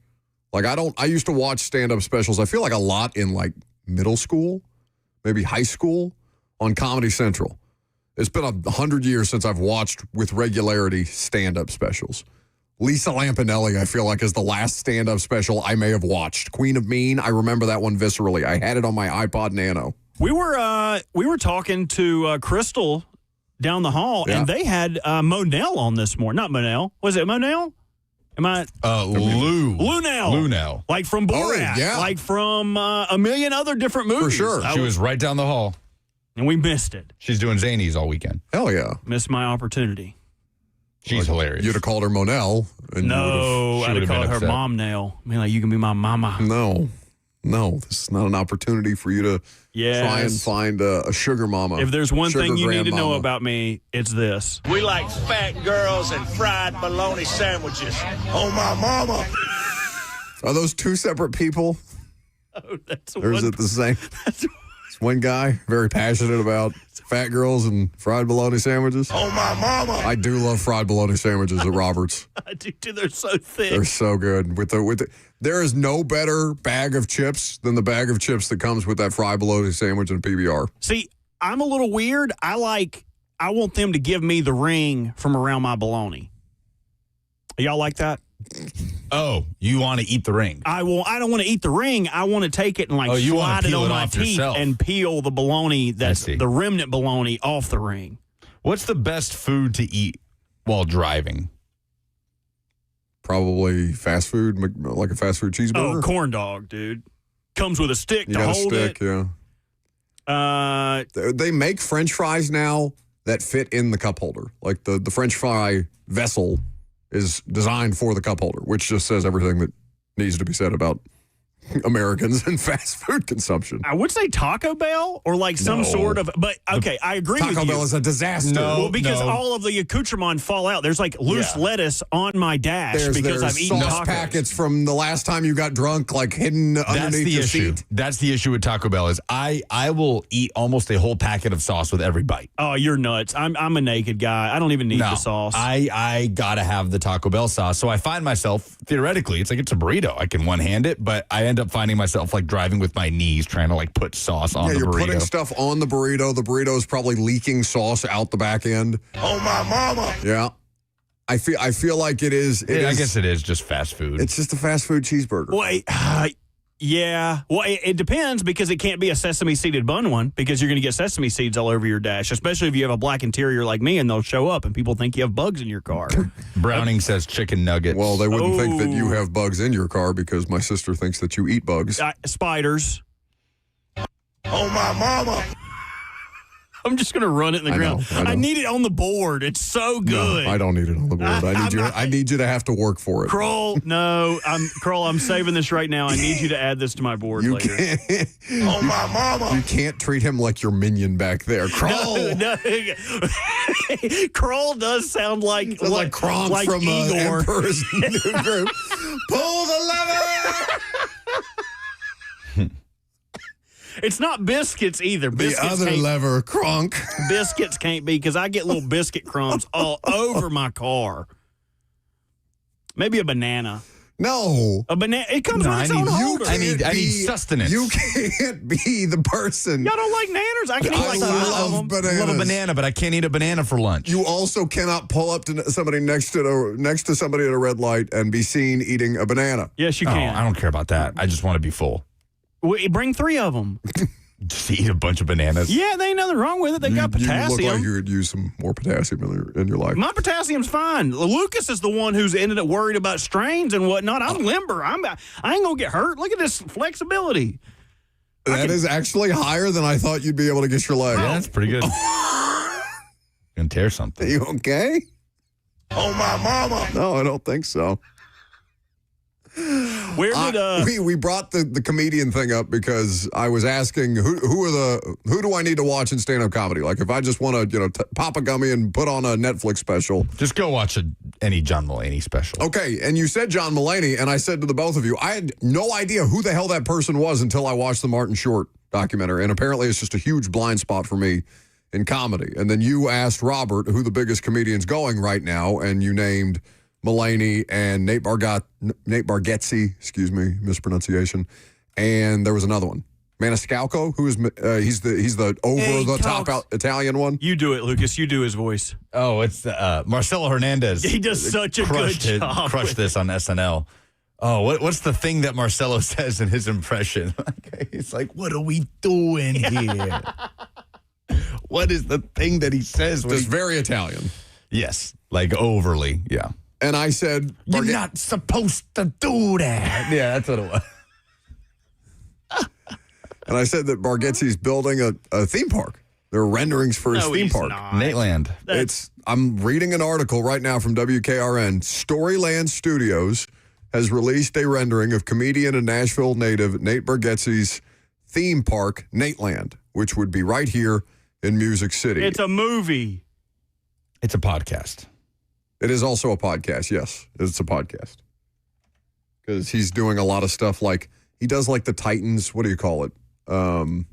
Rules of engagement, like rules of fan engagement video. They have like a Nateland produced video. He reps Nashville, man. He does more than any other local Nashville celebrity, I would say. It's probably between him and Jelly. But he's building a theme park. Where is this theme park going to be? Hammond, Indiana. No, it'll be in Nashville. The Bears are moving to Hammond, or at least they seem to have taken the next step. Did you see this clip from the Chicago mayor on Sports Talk Radio in Chicago? Yes, this was crazy. When Robert's off the phone, he'll play that for us. But the Bears are taking the steps forward to move to Hammond, Indiana. They have not named a specific site in Hammond, but the city of Chicago has given them enough hurdles to jump through that they've just decided to move it. I don't think it matters. Yeah, I mean, they'll just join a group of I don't know, like a third of the league. We are so lucky here. We are so lucky in terms of logistics of Nissan, even new Nissan. Like, it may be the best geographically located stadium in the NFL. Yeah, 2A cities downtown. Yeah, for sure. Like, I mean, how many of these stadiums are a 45-minute drive away from actual downtown? Chicago's just going to join a long list. I don't know what the reaction is in Chicago. I mean, I'm sure there's some. Soldier Field's a dump, man. I mean, it's rough. The only thing that I like about it, I like that it's on the lake, and I like that the way that the skyline's set up behind the stadium. Yes, aesthetically, where it is placed, like downtown Chicago, like old Nissan. Yes, that is the best thing, and it's an iconic stadium, obviously. But the problem with Soldier Field, as aesthetically pleasing as it is to have it up against the lake like that, it makes logistics and egress an absolute nightmare out of Soldier Field. And anybody that's been to a game there, a concert there, would absolutely attest to that. They needed to move on from Soldier Field. I get why you don't have the nostalgia of Soldier Field, and that is one of the more iconic just names, I think, stadium names in the NFL. Because it's not like Heinz Field at Acrisure Stadium. It's just always been Soldier Field. Like, they don't have a naming rights situation. Yeah, even Arrowhead. It's GEHA or whatever it is, field at Arrowhead Stadium. I think Mile High Stadium is something similar, but no, it's just Soldier Field. It's what it's always been. Mile High, I think, recently got a naming rights change. I was just there. I don't remember what it was, though. I like those stadiums that remain untouched in that way. Well, the new Lambeau Field, Soldier Field. New one is definitely not going to be that. New one is going to have sponsorship slapped all over it. Yeah, might as well. You're building a brand new shiny stadium. But it definitely loses some of that luster, some of that nostalgic luster. I just don't think it does. I mean, the nostalgia of old Soldier Field for sure, but it's going to it may take you less time to get to this new stadium than it used to get into Soldier Field. No, it's possible. It's a logistical nightmare. Can you play this audio of the Chicago mayor talking about leaving that playoff game early? Which is just insane in and of itself. The tweet that I saw that brought it to my attention was somebody saying, "You could not torture this answer out of me if I was the mayor of the city of Chicago in a year where the Bears are actually good." Getting in and out of Soldier Field is an absolute nightmare. Let me tell you how bad it is. Bears versus Packers. I'm at the game. We're losing. I decide to leave to beat the traffic. Before I get out of the footprint, the Bears had come back to win. The ingress-egress part, that's what we have to fix. And the other locations, they don't even have the basic fundamentals to do things like the sewage, the weight of that many people coming through there, not to mention ingress, egress. They have not even solved what we have already had as established, the ability to actually host large-scale events. The only thing that we need for our infrastructure is ingress, egress. We need that regardless, right? The museum campus as a whole benefits from it. Look, Chicagoans want to watch the Bears in Chicago. Everybody knows that. There's frustration because we did not get complete cooperation when we came out 2 years ago. So here's what I'm committed to doing. Working with Bears fans, working with the governor, working with the state General Assembly, working with all of our partners, as I've said before, to come up with a viable pathway to ensure that a publicly owned stadium in which our inevitable Super Bowl champions can actually play in. And that's on the lakefront. Go Bears. Bear down. How many Bears fans stopped listening to him when he said, "I left the Packers playoff game"? Yeah, oh, my mama. Bold move. I don't think he realized the damage that he did himself on the front end. Robert, do you want to make your joke on the air? I just played the on my mama. What are you talking about, the joke?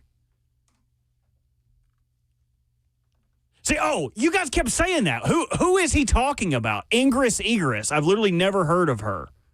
Is that like his competitor? Yes. In Chicago, like running against him or something? Yes, I believe that is his competitor on the upcoming mayoral ticket. How do you spell it? I tried to bring it up, and it keeps talking about logistics of removing people from places. You guys are no help. Like, I'm actually trying to learn something, and I think you just did. Ingress. Maybe I'm spelling it wrong. Ingress. Well, we're learning something. Can we learn what we have to give away for Friday Fire? Oh.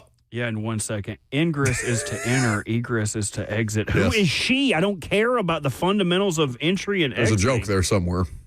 Anyway, Friday Fire. 615-737-1045. Tell us what made your week good. What gave you positivity? And if you give the best answer, you're going to go see Post Malone with Big X The Plug, Carter Faith at Nissan Stadium, June 30th, this month. 615-737-1045. You call that number, you give us your moment of positivity this week. We'll give you those Post Malone tickets.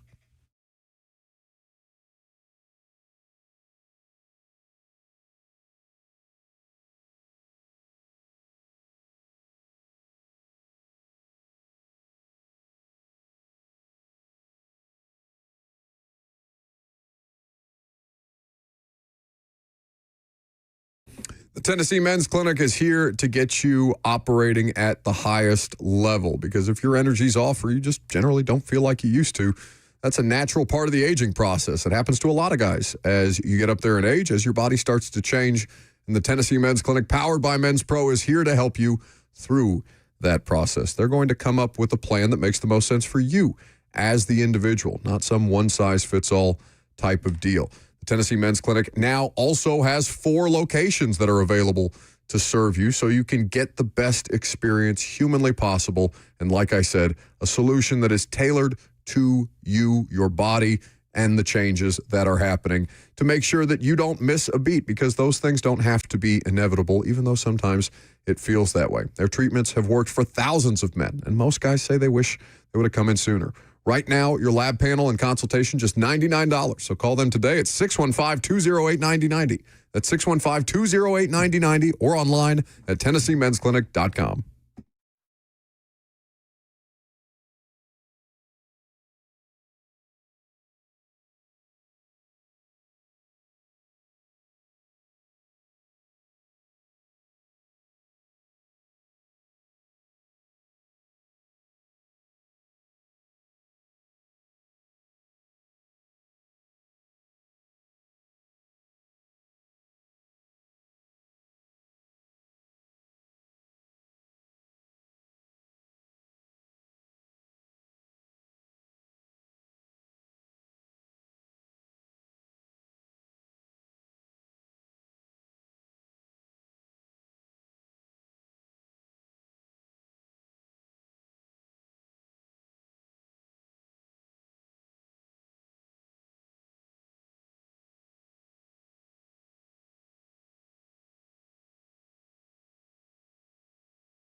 for the opportunity to win some tickets to see Post Malone. 615-737-1045. What's your Friday Fire? What made you feel good this week? Sports, personal, professional, otherwise? 615-737-1045 is how you can get in the mix. Remember to stay on hold for the opportunity to win those tickets. So if you do, Robert can get back in touch with you after the fact. We will get to your submissions shortly. Nothing makes me happier than people who are of above average size trying to be sneaky. Did you guys see the picture that I sent the group chat of Kevin Durant? Yeah, hiding behind a bush. So this tweet from the Daily Mail. Kevin Durant was seen leaving Nobu, Malibu with an unidentified woman. Durant reportedly hid behind a bush to avoid the paparazzi taking pictures before they both got into the same car and drove off. I know it's not good radio, and not if you're driving around in the car, but I need you at some point to Google this picture, because the visual image of Kevin Durant hiding behind a bush at 6'11" is one of the funniest things I've ever seen. It's literally the Homer Simpson meme. Yeah, it's hilarious. Just his head is poking up over the bush. Like the neighbor from Home Improvement are his eyes right above. He's 6'11". It's not a bush. It's a tree. And he's probably crouched down, too. And even still. You cannot try to hide from the paparazzi, because I don't care who you're going to Nobu with. I mean, who are you trying to hide from at 6'11"? You want to go out to dinner with an Instagram model, buddy? More power to you. I support your decisions. Don't hide at 6'11" from the Daily Mail photographers behind a bush that's not actually a bush, because you're a giant. It's just funny. That it is a hilarious image. Kevin Durant, one of the more unintentionally funny athletes. I find him hilarious. I definitely don't think that is his intention for us to find him hilarious. I don't think so either. My Friday Fire is Nashville Soccer Club. MLS put out its all-star team for 2026. 3 all-stars on Nashville's roster, more than any other team for the squad that currently leads the Major League Soccer table. Goalkeeper Brian Schwacke, right back Andy Nahar, and Hani Mukhtar, who makes his 5th consecutive all-star appearance to continue what has been a legendary career with Nashville Soccer Club. Very cool. That was it. That's my Friday Fire. Soccer. I don't have a problem with it. You're going to have to do a week with him. I'd rather do a week with him than you. And that's a fact. Yesterday, while we were talking about soccer, I took a goofy stance on being green. But today, I want to shred all that away and talk in pure seriousness. That I mean this. The Nashville Zoo needs our help. Yep. The Nashville Zoo is like the Giving Tree. Every part of them, they add to the community. They add philanthropically. They add to wildlife conservation. They add all the time to everyone's lives. And if you've ever been there, you know it's one of the best zoos in the country. And they are asking for your help because a proposed data center is being built, or at least proposed to be built, adjacent to the Nashville Zoo.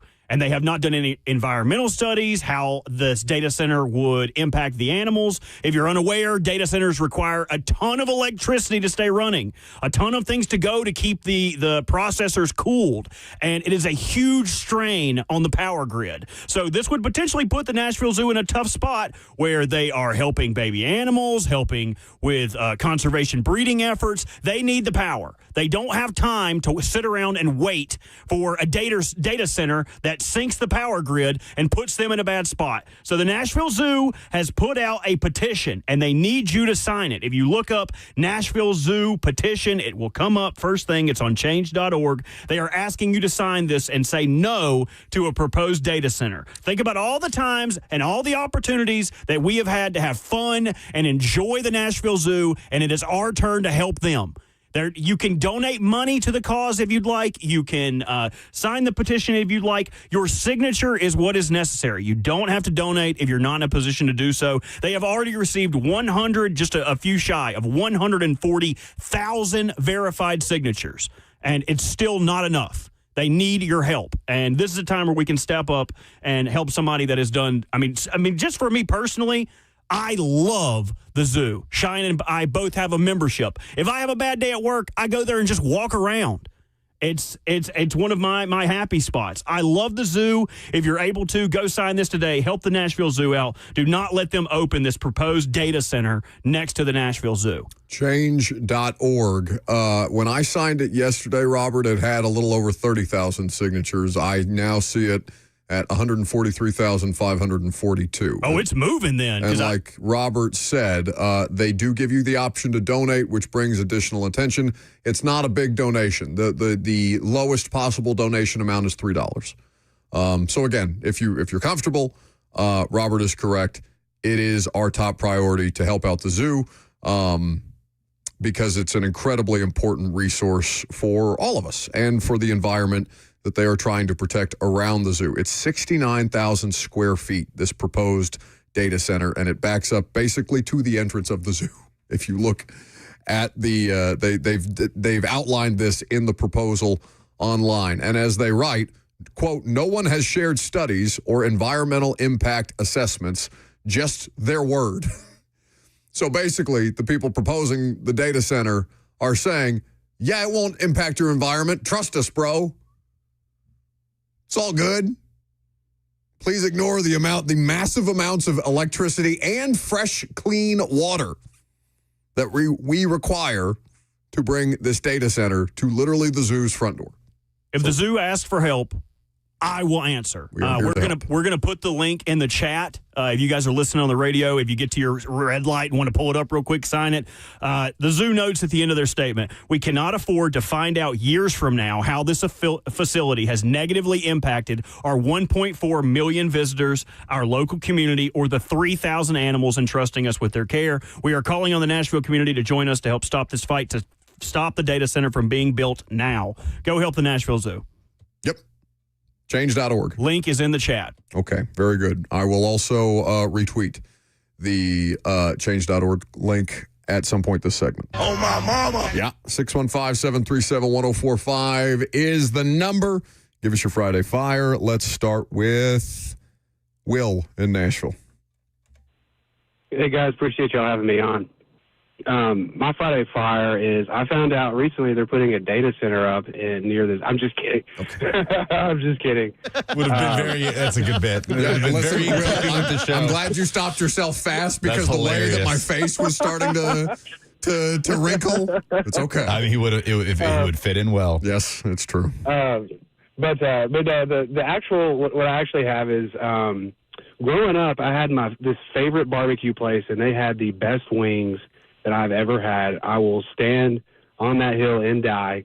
They went out of business about 12 years ago, and I've been craving those wings. And my dad smokes wings, and he makes wings very good. And my mom actually went out, found the owner of this restaurant, and got the recipe. And me and my dad tomorrow are going to sit out in the garage, smoke some meat, and we're going to make those wings. And I'm going to go right back to high school, dipping those things in the ranch. But yeah, I'm pumped about that. It's going to be nostalgic. Looking forward to a little day with my dad, my fiance, and the moms are going to look at the venue of the wedding, and me and my dad are going to smoke some meat. So looking forward to tomorrow. It's going to be a blast. That's lovely. That is lovely. What a nice thing. Well done by Mom. That's killer. Chris is in Nashville. Am I on? Yes. Are you Chris? Sir. Well, you just kind of scared me. Scared you? I got a great one for y'all. So, sad story, but I was out on 31 between Millersville and White House. Had, my 10-month-old baby in the car. We were going to mow father-in-law's yard, weed eat, all that good nonsense. Ended up coming up to the top of a ridge in Millersville. Wouldn't you know it, had a huge blowout. Shoot, like God is, great. Wouldn't you know it, a man pulled up, had the exact same tire, 2 of them, and was like, I don't want nothing. I don't even need nothing. Dropped them off and left like a ghost. Wow. Awesome. I know, right? Wow. Like it was one of them things. I kind of stopped. I took a moment, and I went to the back of the car, poured some water on, a rag I had in the car to, keep my son cool while I worked on the car. And I was like, hey, baby, I need a moment. I was getting all emotional. I had to take a step back, cry, and think like, wow, that was God's guardian angel, watching over my family yesterday. So it was just beautiful. It couldn't have happened any better. Man, thank you so much for sharing that with us, Chris, and glad that you were in the right place at the right time. Like a ghost. The definition of a good Samaritan. Has tires and vanished. I'm glad he spoke up. We almost missed that, man. We almost, if he didn't talk I know, any quicker. you could you could see me going for the button. I was like, hold on now, Skeeter. He ain't hurting nobody. Michael is in Old Hickory. Thanks for sharing, Chris. Hey, thanks for having me on, guys. So my highlight of the week, so I started a business in Nashville about 6 years ago. Been working super hard to just kind of get it going and get, a little acknowledgement in the city. And today I actually got to come into the 104.5 The Zone studio and meet all of you guys. Got to meet Blaine. And I just wanted to call in and tell you guys thank you so much for your time. Definitely was kind of a culmination for me. I've been following the station for 10 plus years, and it was just a really cool opportunity to come in and get to meet you guys. So thanks so much. Good to meet you, Michael. Yeah, good to meet you. Can't wait to eat those Nash dogs. Yeah, at the golf tournament. Yeah. I think we're going to work something out there. Lucas loves a good hot dog. Oh, my God. The two of you stopped listening to him as soon as he said hot dogs. Oh, quite the contrary. My ears perked up, and I started listening at that point. Come hang out with us, by the way, at Nashville Golf and Athletic Club. 1045thezone.com is where you can sign up for teams. And if you didn't need any other incentivization to go, Nash Dogs will be present. Daryl in the borough says, look at these great submissions when Buck is here. Were they bad last week? You guys did Friday Fire. No, I think usually they are poor. Yeah, when you are here. When you're gone, Friday Fire is, I'm telling you, they all are incredible. Were they good stories. last week? They're always good when you're gone. It's like sweeps news-esque stories. Yeah. We make easily you get cry. the best submissions when you're not here. Might be a theme. We got one more, though. Cody is in Lebanon. Go ahead, Cody. Hey, guys, tighten up. My Friday Fire is my dad, he was in a real bad car wreck in February. He was driving a rollback, hit the back of an 18-wheeler on 840, lost both of his legs on impact, and just last week this Thursday, he goes and he gets his permanent legs, and he's going to be able to start walking. Oh, my God. That's awesome. Man, Yes, sir. That's Can I it. get a tighten up from you, Buck? I'm happy. No, oh, God. I'll give you a big tighten up for that, We'll buddy. take it. Oh, Cody, thanks for the call, man. That is unbelievable. I'm so happy for you and your dad and your What a family, badass. Cody. That's great. All right, that's the winner. Appreciate y'all. Thank y'all. Absolutely. Stay on the line. Go ahead and give him the tickets. What a story. You and Dad, that's good you and stuff. Dad enjoy Post Malone. Incredible. Yeah, that's really cool. I really love this segment. I really do. I know it's a whole bit about how negative I am in these type of things, but I really think that it's great to hear all the different success stories and personal wins, because you don't know what people are dealing with on any given day and what small or slightly bigger thing can completely change their day, their month, their week, their year, in the case of Cody and his father, their life around. So awesome. Very cool. Well done.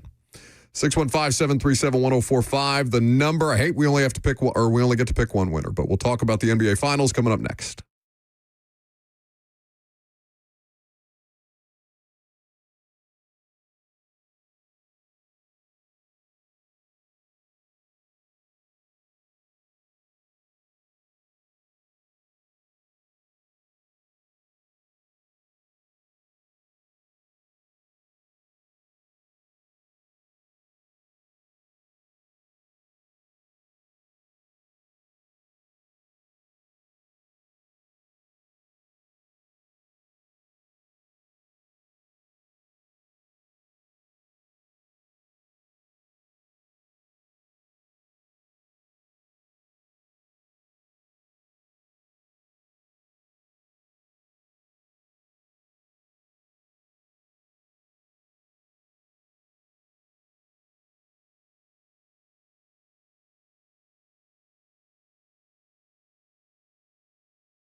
It is 12:03. Good afternoon from the Circus Sports at the Mint Kentucky Downs studio. I'm Lucas Panzica. The Carolina Hurricanes got a game winner in OT to beat the Golden Knights 4-3 in Game 2 of the Stanley Cup Final on Thursday. Carolina coming back from down 2-0 in the third period. Seth Jarvis with the winner in the extra period, tying the series up at 1-1. The series moves to Vegas for Game 3 tomorrow night.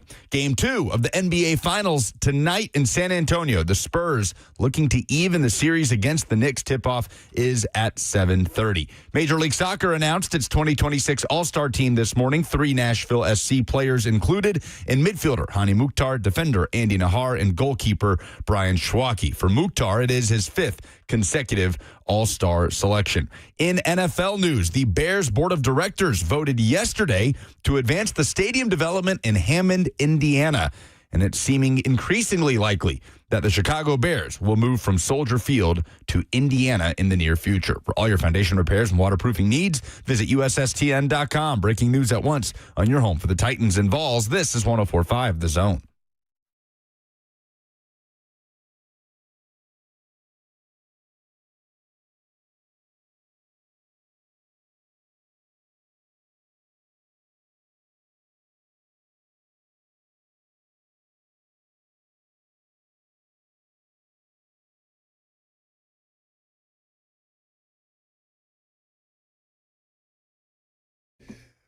We're about to get into an area of Lucas's expertise, but before we get into one area of expertise for him, I think I'd start with another. Lucas, what is considered the world's rarest pasta? Oh, I want to guess. I have a guess. Rarest pasta? Considered the rarest of the more than, actually, before you answer this one, do you know how many officially recognized shapes of pasta there are in your hundreds nation of Italy? So this is a pasta shape and not a style This of is pasta? The name of the shape. The name of the shape of the rarest pasta in the world. I mean, I probably won't be able to get it. Well, guess. I can't get it. I'll just be making up a word. Is it Campanzini? Campanzini. What is your guess? Turaletti. I'm just making words up. What you got? That's not a real thing. No, that's not a real thing. I'm going to butcher this. Su Filendu? The threads of God. Ooh, Su Filendu. SUFILINDEU. EU. Filine, maybe? Oh, man. Filindeo. Yeah. From the region of Sardinia. Sardinia. I got stuck on a New York Times article. Very thin threads. About the world's rarest pasta hidden in the mountains of Sardinia. I'm getting ready for my Europe trip, but I'm not going to Italy. I should have gone to Italy. Yeah, you did it wrong. Sardinia is very much its own. It's almost its own country. I mean, it's an island off the coast of Italy. I don't fine you for going to New Jersey. Yeah, that's a finable offense. You're right. Going to New Jersey. Yeah, that's a finable Going offense. on vacation is not a finable offense. Are they? So that just means sardines, right? So that's sardines, Italy. Right? No, Sardinia is its own thing. Yeah, then it's an Italian. What does it mean, like baby sardine? Sardina is sardine, but I don't know if that would be any like basis. bologna sandwich, Tennessee. Like there's a bologna in Italy, but I don't think it's named after your bologna. Mortadella, Italia. I've never been to Sardinia. I mean, it is very much its own like dialect and culture. Almost its own country, almost. This pasta looks delightful. It's just crazy thin, right? It's probably used in soups and stuff. Yeah, it's almost more like noodles. Yes, it's definitely more like noodles. To make the pasta, a ball of dough is converted into 256 gossamer strands that are stretched by hand across a drying rack in a triangular pattern to evoke the Holy Trinity. The rarest pasta.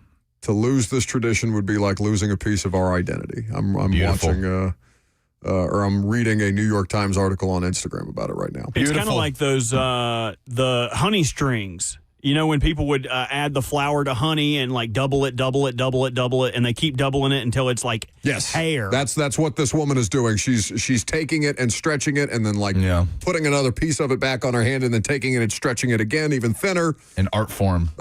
She's doing it by hand every time. So make us some of this, Lucas. Yes, I think that should be. I'm not that talented. No, well, there's only one way to get that good. And do you think Lorenzo would be able to tackle this?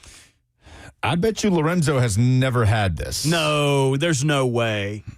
I'm telling you, man, Sardinia is it's kind of over there. I don't know that my dad's ever been to Sardinia. What? Okay, Italy is a boot. So is it the heel? Is it I'm telling you, it's an island. It's a big island off the western coast. Off the toe of the boot? Well, no, that's Sicily, which is where my dad was born. But Sardinia. Also close. Your dad's close there, so he probably knows somebody through like high school football. Like he probably played somebody at Sardinia High. I wouldn't say close. Sardinia High. We need a quarterback. The Sardinia Serpents or something. Sardinia Sardines. What team did what do they you mean? field in the Olympics this year that were a disaster? The hockey team? Oh, yeah. The Italian hockey team was rough, man. I was surprised they had ice rinks. I love the idea of Italians playing hockey and just being like, F it, vibes. Hace frio. The women's team especially got dragged by the U.S. The U.S. tough. women's team was a machine, though. Somebody said the tax bracket of this conversation seems finable. I'm sorry. I was just reading an Instagram. No, it's not a fine. It is a fine. Just because it's European does not make it a finable offense. It's my opinion that you're getting a fine. That was more offensive than what we did. Arrivederci. Or Gorlami. Gorlami. Gorlami. Oh, God, I love it. All-time. Oh, my mama. Yeah. You have to stop. No, it's too good. It's not that good. I can't believe it doesn't tickle y'all the way it tickles me. Yeah, because it's not us. It's you. That person is you. We like fat girls and fried bologna sandwiches. Oh, my mama.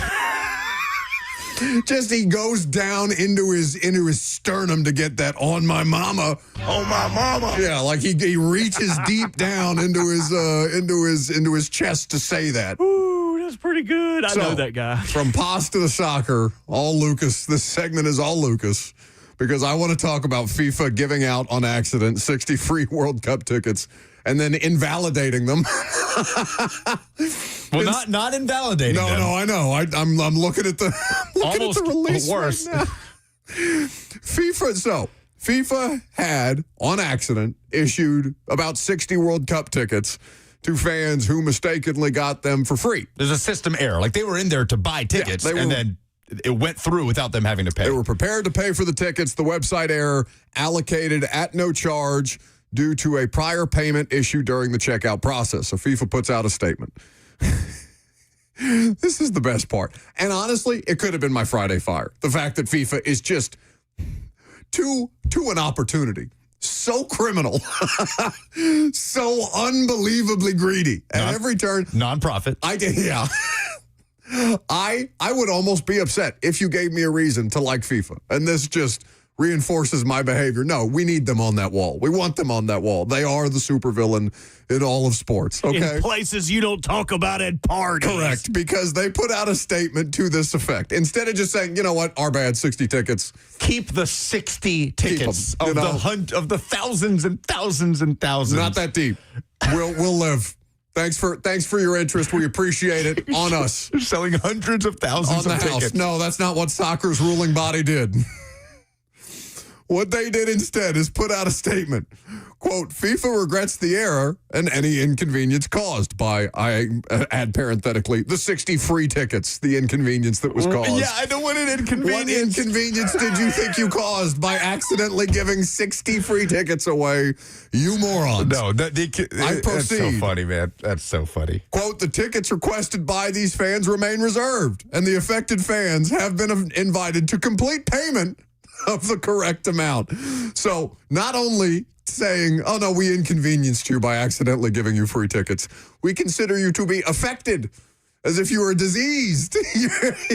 This charity is a disease. No, let me make it right for you. We are giving you the opportunity to complete your payment and give us your money for the 60 tickets that don't actually impact our bottom line. They are the worst. They're giving them 7 days to pay the tickets, or they will not be awarded the tickets. So to apologize for the inconvenience, where there is no inconvenience up to that point, but to apologize for the inconvenience that doesn't exist before proceeding to create the inconvenience of, no, you got to pay for this. And I think it's unbelievably good. It's awful. It's awful. It's the worst kind of behavior, but it's so good. Now, 60 World Cup tickets could add up to tens of thousands of dollars, but FIFA is profiting, again, a nonprofit organization that is going to make about the estimated figure. What do you think the estimated figure is on what FIFA is going to earn in totality? Tickets, sponsorships, everything, every penny that is going to be revenue for FIFA. What do you guys think it will total for this summer's tournament?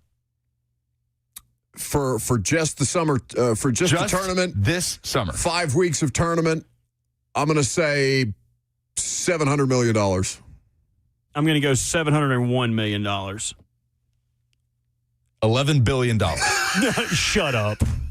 Shut up. They need to reinvest back into our infrastructure. That's the reported figure, the estimated figure that FIFA's going to earn this Shut up. They need to give Flint clean water. Billion with a B. 11 billion. I said, you know what? I could go a bill, but that feels high.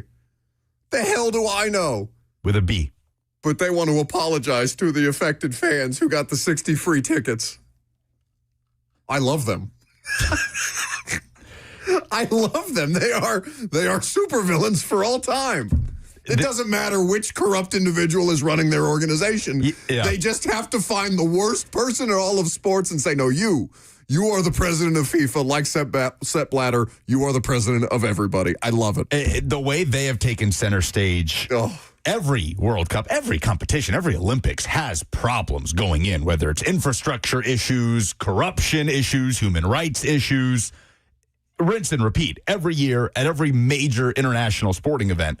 But the way FIFA has been so centralized and they are the problem in this World Cup, the controversy, almost every bit of controversy, not all of it, but almost every bit of controversy surrounding this competition in North America has been caused by FIFA, just being FIFA. And they truly have no shame. And it's not like it's going to change them. No. No, they have. No. Why would they? They're going to make $11 billion. It is truly the most shameless. I think it's the most shameless display of greed we have on the planet. Oh, man. It's got to be up there, right? I think it is. We're talking about the most popular sport on the planet, the governing body. How many countries is FIFA about to earn in a single tournament more money than a respective country's GDP? Yeah. Most of the world. Truly. You guys tell me if you would push back. I don't think there is a single governing body, corporation, whatever, that is more shamelessly greedy than FIFA at the scale at which they're able to do it. Well, there's no event on planet Earth with more eyeballs on it than the World Cup, right? Than the World Cup final. There's no event, sports or otherwise, that has more viewers than the World Cup final.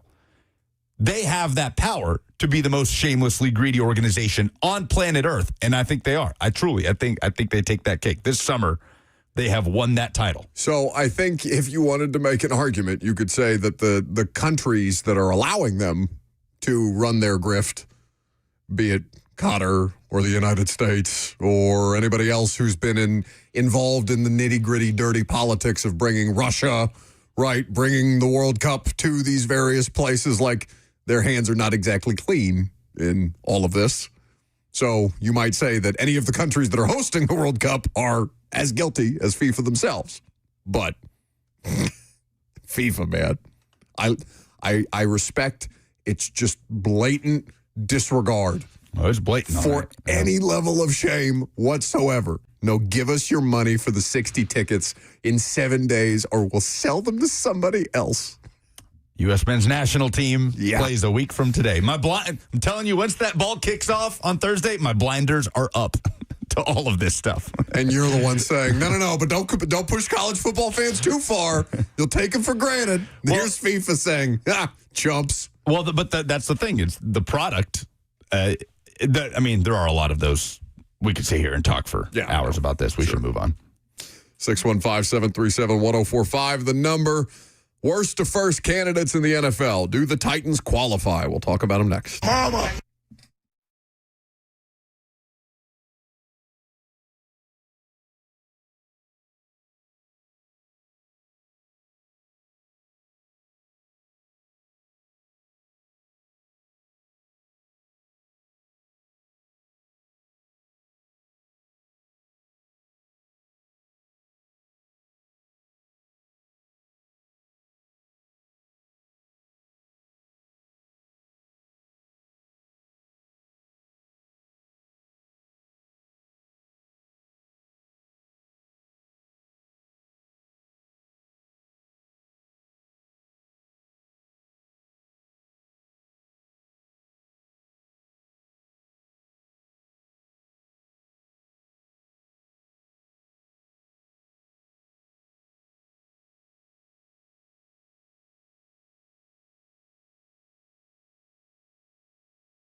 This is one of those rinse and repeat discussions every single NFL offseason. Worst to first. Who's it going to be? Yeah. Who's going to go worst to first?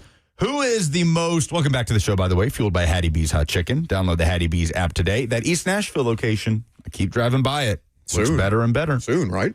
I mean, I know we don't have official dates on things. And God knows we wouldn't know them if they were official dates on things because I'd have to check my email. But. Well, the hot chicken wars are going viral. You saw they're opening up that subcategory I don't chicken know what you're joint. talking about. But I don't. But Hattie B's put a sign up that said toast is not a side right across the street from them. It's true. Toast is toast. Yeah. Come on. And who eats toast?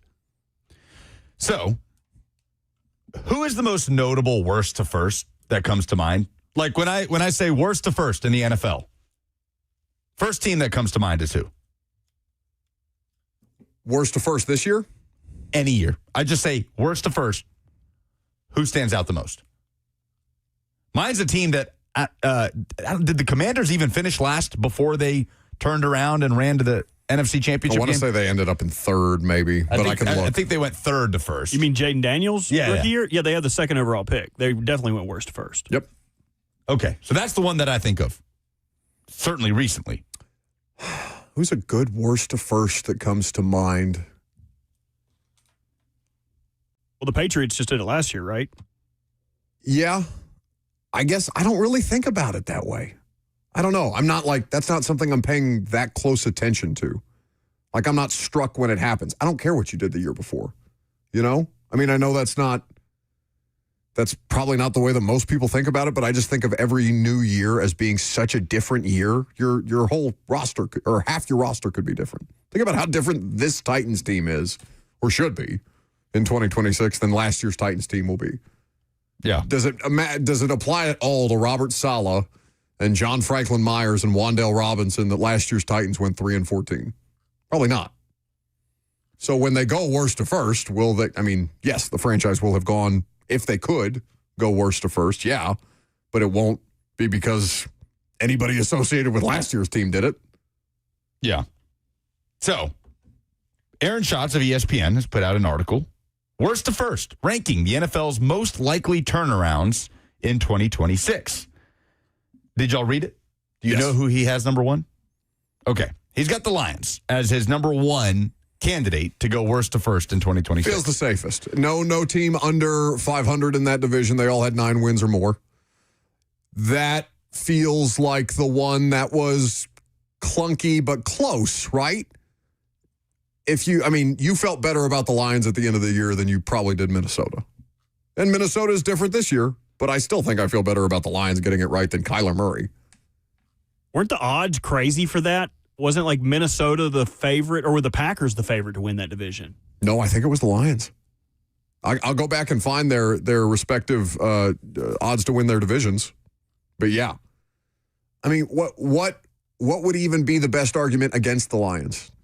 Just Dan Campbell brain drain? How tough the NFC is, a tough NFC trod, plus probably the second toughest division in football. Which is what I would say, because he has the Saints as the second most likely team to go worst to first. And I think I'd put them one because of the wide open nature of that division. They were also the best team. I think they were the best team in the division by the year's end. Yeah, and I think it was just out of hand for them. That's the division where consistently over the last few years, it has taken the least amount of on-field success to be first. FanDuel, BetMGM, ESPN Bet all have the Lions favored to win their division this year. Man. Plus 145. Lions, Packers, Bears, Vikings. I mean, it's a good roster. But I'm it's surprised. Not as good as it's been. And I'm surprised Caleb Williams and the Bears aren't getting more love than that. They got away with it last year. I really think that they are the definition. If you talk about regression candidates in each division or each conference, I would pick the Patriots in the AFC simply because the bar is make it to the Super Bowl. They're going to do worse than that this year. And I would probably pick the Bears because they were in a crap ton of one-score games and also had the best turnover differential in the sport. They're not doing both of those things again. Sure, but they could also be better as an offense after addressing offensive line issues and another year of Caleb Williams with that wide receiver core. I know DJ Moore is out of the window. Sure, but it's possible that they get better as a football team but don't finish with a better record. Yeah, that's possible. He's got the Titans fourth here, right smack in the middle. The Giants, he has third. The Raiders, he has fifth. The Titans, he has fourth. obviously 3-14, was last in the AFC South in 2025. The odds of winning the division in 2026, 5.6%, which is fourth in the AFC South. The odds of making the playoffs for the Titans, 12.4%, which is 27th in the NFL. And he writes, if you liked playing, maybe our second-year quarterback takes the leap with the Saints and Giants, you'll also enjoy playing it with the Titans. Cam Ward was considered a better prospect than Jackson Dart at this time last year, but otherwise, the Titans are similar to the Giants, just in less exciting ways. He says the Titans added 2 first-round picks in this year's draft, only one of them in the top 10, of course, Carnell Tate. Titans added a lot of veterans on defense this offseason, but they don't particularly stand out. And the Titans also have a new coaching staff, but Robert Saleh doesn't have the track record of John Harbaugh. He wraps up, the Titans do have their division as a point in their favor, as the FPI is more impressed by the Eagles and Cowboys than it is by the Texans or Jaguars. So I'm not super concerned about Football Power Index, but let's talk about that fact or that what's being cited there just on face value. Are the Eagles and Cowboys objectively better than the Texans and the Jaguars? If you were to put any combination of those 4 teams against one another on a neutral field, would the Cowboys and Eagles be favored against either the Texans or the Jags? I don't know that Dallas would be, but Dallas's offense was awesome last year. And if you put them in a single game elimination style situation with Houston and Jacksonville, I do trust Dak Prescott significantly more than Trevor Lawrence or C.J. Stroud. And C.J. Stroud obviously at the bottom of that list. Yeah, Eagles would probably be favored against the Texans because of the C.J. Stroud, lack of success in the latter part of last year, certainly most of last year and the year before. But Jags are basically running it back. Yeah, as defending AFC South champs. Neither of their coordinators got jobs. Both got interviewed this year, right? So they're keeping their people in house for at least another season. Liam Cohen gets another year to work with Trevor Lawrence. Their defense was better than I expected it to be last year. It was one of the better defensive units from start to finish. I struggle with the idea that the Jags wouldn't be favored against at least one of those teams. Yeah, on a neutral field. They'd be more likely to be favored than the Texans, as dominant as that defense can be. You don't trust C.J. Stroud until you see him get it right. Way too many questions around Stroud. I think that's fair. What's more likely? Titans win the division. Titans finish in 4th place again. Would this be the 4th consecutive year? Right now, we don't have enough evidence to say it's more likely the Titans win the division. I think to say it's more likely the Titans win the division is just with the best case scenario in mind of the moves they made this offseason, of the Robert Saleh health, Cam Ward truly elevating in that second year. Those are a lot of ifs. They're all possibilities. Do they have a better roster on paper, just before we play a game? Do they have a better roster on paper than any of the other 3 teams? I don't think they're a better roster than Indianapolis, even with the quarterback situation. Yeah, I don't think so either, because they're not as proven of a roster. Carnell Tate has to be a centerpiece for this offense. Well, I disagree. I think their entire offseason was about getting proven players. Yes, but Carnell Tate has to be it has to be a Cam Ward, Carnell Tate centerpiece of the offense. It has to be a headline of the Titans offense. We don't know anything about Carnell Tate yet as a pro. He's really the only one, though. I know plenty about Wan'Dale Robinson and John Franklin Myers. And it may be proven in some of the names they've brought in, but we haven't seen these guys play under this coaching staff. Yes, we have. That's the whole thing. You know what I'm saying, though, in this setting for the Tennessee Titans. It's not a slam dunk that just because these guys have played under Brian Daboll and Robert Saleh that they're going to come in here and mesh as a group. That's the possibility, and that's the hope. Well, better, if I'm being honest with you, Lucas. Understand that, but we're talking about what's more likely. Yeah, no, I hear you. We've seen proof of concept of the Colts are a run-it-back team. The Jags are a run-it-back team. Yep. And the Texans have a lot of continuity as well. There are a ton of questions around C.J. Stroud, but that is a more talented team right now, a more proven talented team than the Titans.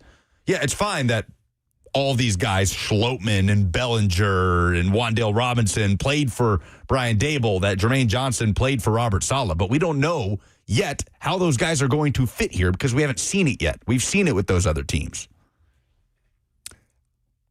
that's not a thing I would bang the drum on so much, because I think that's, while you are technically correct, you have seen all of all of the players that were brought in have played in these systems.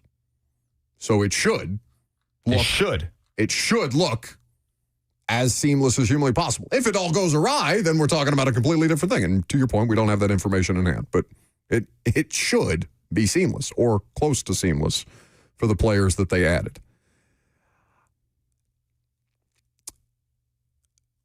If they did go from worst to first, something would have to happen to one of these other teams, right? Like this would have to be. Do you think I'm giving them not enough credit if I say this would have to be a Patriots-esque situation where they would have to win a meaningful game? Remember, they did not win a single divisional game last year. I do not expect that to happen again, but that's a pretty notable thing. It's a significantly different roster, totally different coaching staff for the most part, but they did not win a single AFC South game. So I don't want to hear the divisions in their favor when they didn't beat any of those teams Cam Ward's first time around. I think like there would have to be a meaningful injury to one of the other three teams for them to be in a situation where they were in first place this year, right? Like something would have had to happen to Trevor Lawrence or CJ Stroud. I think that and or Cam Ward is a superstar in his sophomore season. He could be a superstar and still have that offensive line in front of him, and me think that there's reasons that would not go exactly to plan. But it's all a hypothetical. It's all a hypothetical. Like the best case for the Titans this year, I think less about the Patriots and more about maybe the Bears last year that had offensive line questions, and Caleb Williams went Superman mode. Now that Bears defense at a higher level than even the best case scenario of what we expect of this Titans defense, certainly in how opportunistic they were. Yeah, that's the thing with me with Chicago's defense. I think they were solid, they were good, but they were extremely lucky as far as turnovers go. I'm stunned that Kevin Byard in the year 2026 is leading the league again in interceptions. I don't anticipate that's something that happens again. So of all these different teams, so he's ranked them: Lions, Saints, Giants, Titans, Raiders, Jets, Browns, Cardinals. And we would agree with Cardinals being the least likely to win the NFC West this coming year. Cleveland, I mean, the Myles Garrett thing is such a blow, and the Jets are going nowhere this year. You can't realistically put that onus on Fernando Mendoza or Kirk Cousins in his first year in the NFC or in the AFC West. The Giants, their odds of winning the division are 11.6%. So that would be third in the division. Odds of making the postseason, 22nd, or 22%, 25th in the NFL.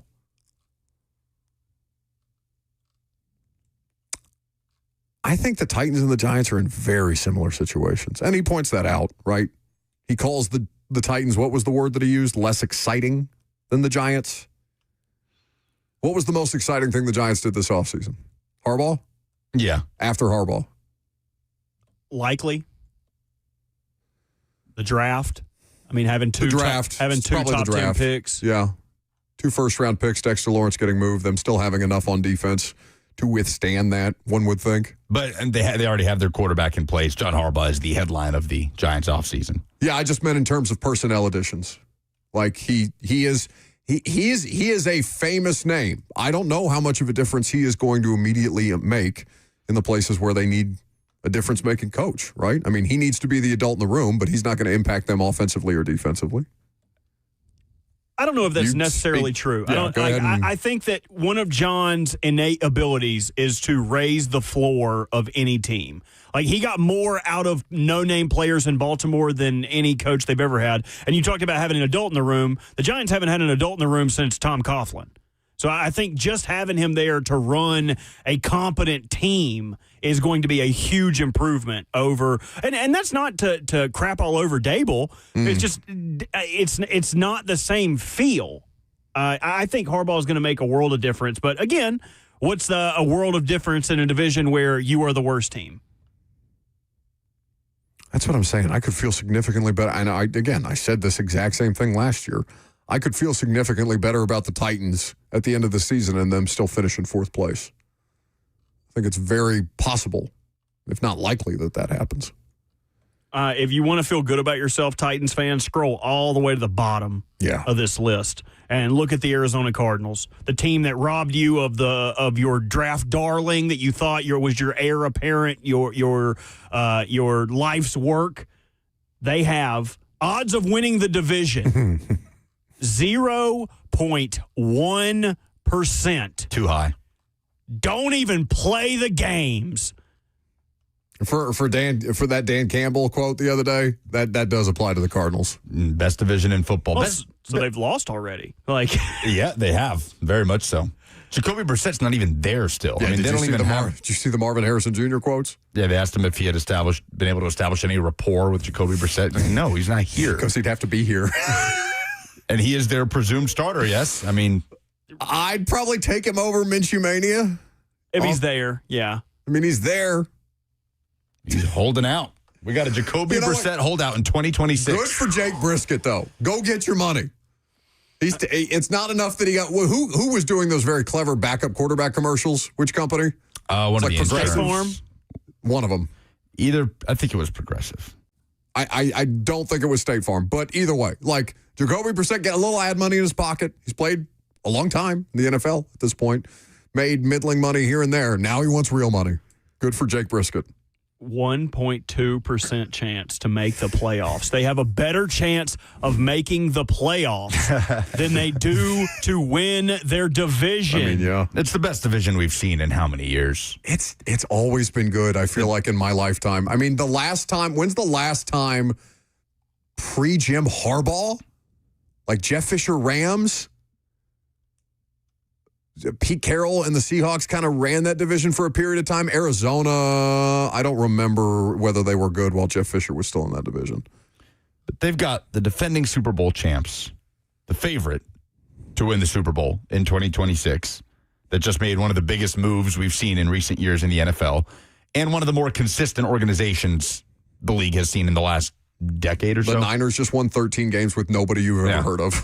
Who are can you tell me the top 3 odds to win the Super Bowl if it's the same as I saw previously? Let's see. 1 second. I have the Rams. I'm looking at FanDuel. The Rams at plus 550. The Seahawks at plus 1,000. I've got the Bills at plus 1,000. Those are the top 3. So Bills and Seahawks tied. And what are the Ravens at? Plus 1,100. So they're right behind the Bills. Yes. In the top 4 or 5 teams to win the Super Bowl, 2 of them have brand new head coaches, never coached in the NFL. I think and they're both the AFC representatives of the best teams or the most likely chance. The AFC is going to be full of turmoil and attrition this year, and you're going to figure out who can figure it out on the fly and who can't. Can you skirt by with elite talent and unproven coaches? Yeah, I mean, because they, at least in Buffalo, they have Pete Carmichael, right? He's the offensive coordinator. Pete Carmichael's been around for 100 years, as opposed to the Ravens, who have Declan Doyle, who is 29. He's younger than every person on the show. I'll say this, though. I watched The Wired last night. The Ravens do these Wired YouTube videos where they mic up their coaches and they do different events. They had their rookie minicamp and some OTA stuff in there. He gives off hardcore savant vibes. Like Ben Johnson? He is going to be in Baltimore for 2 to 3 years, and then he's going to be the head coach of the Buccaneers or something. He seems like a super bright individual. The way he talks with players, like ton of energy with him. Last call for phone calls if you got them. 615-737-1045. We'll wrap up the show coming up next.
So is it over? Knicks in 4? NBA Finals decided. We got game 2 tonight. What's Wembanyama going to do? Jalen Brunson with the fourth quarter heroics to bring the Knicks back from the dead. How many Knicks fans were just in hell when Jalen Brunson walked off that court? They get it done tonight. It's very hard to imagine a path back for the Spurs. It'll just feel like the Knicks moment. What's the line? Does anybody have 5.5 for Spurs? Oh, Spurs are the favorites. Spurs are the favorites. Okay. I will be in Cherokee tonight, spending the weekend with my mother in Cheyenne. You're both getting out of town. Both of you just evacuating the city for CMAs. We are going to casino all night. I will be at the sports book enjoying a tequila double soda. Or a Can you imagine? No, I think that's right. No. Tequila soda, hold the tequila. Yeah, could I? No. You really do drink tequila sunrise, don't you? Shut up. No, I don't. If I told my mom that, oh my God, she loves jokes and practical pranks and whatnot. She would probably have one waiting on me in my hotel room when I got there. But my mom has this terrible habit of, she has reverse FOMO. She has fear of you missing out. So she will just send me videos of her casino wins, like her just raking it in, raking in, and raking in. Last night she sent me 4 videos. One of these was for like $600. I'm like, okay, cool, Mom. Where's that money at? She's just slots, right? Straight up. She does poker. She does blackjack, but like for the marathon of gambling, yes, she will go to slots. And Cheyenne, hell, the first time we went up there with my mom, hit that $2,500 jackpot for a hand pay. I like having Cheyenne around because I know I'm gonna get 25% of that in groceries, gas, something.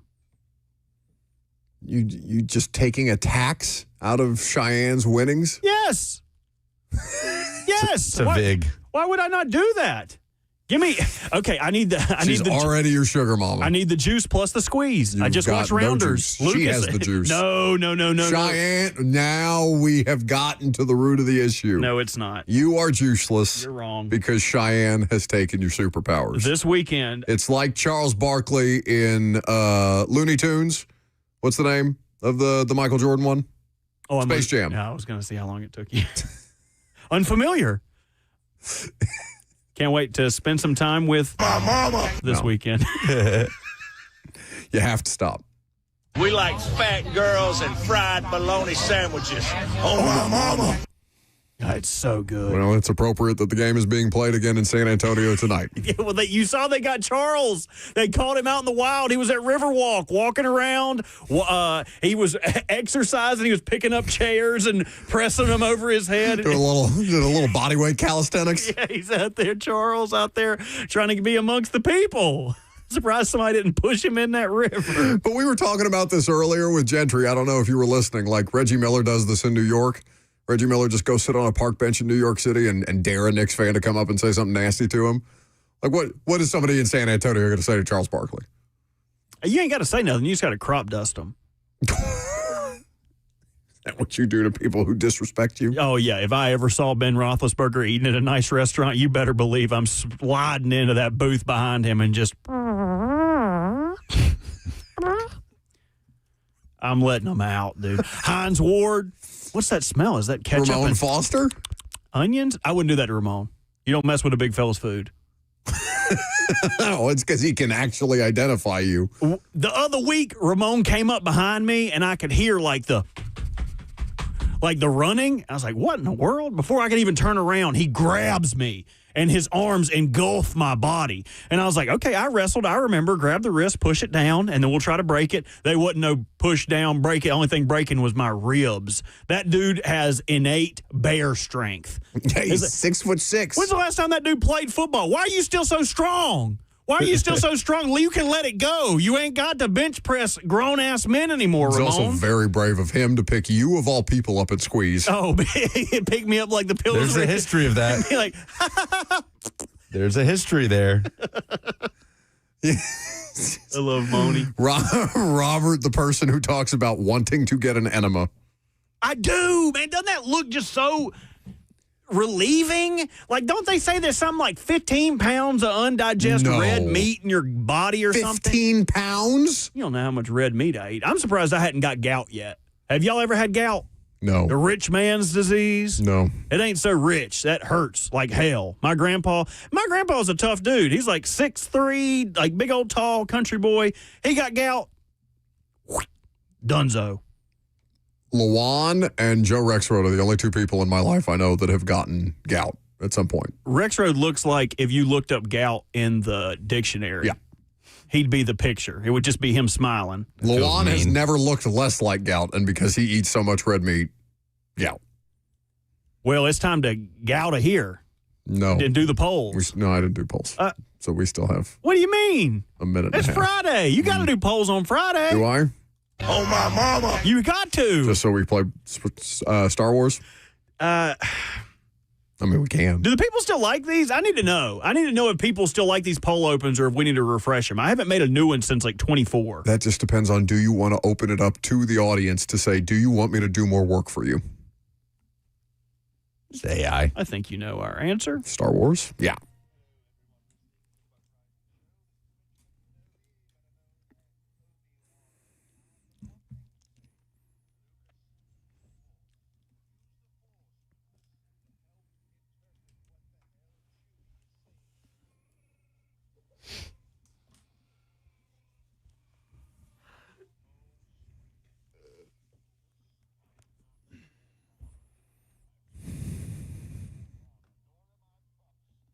Oh, my mama.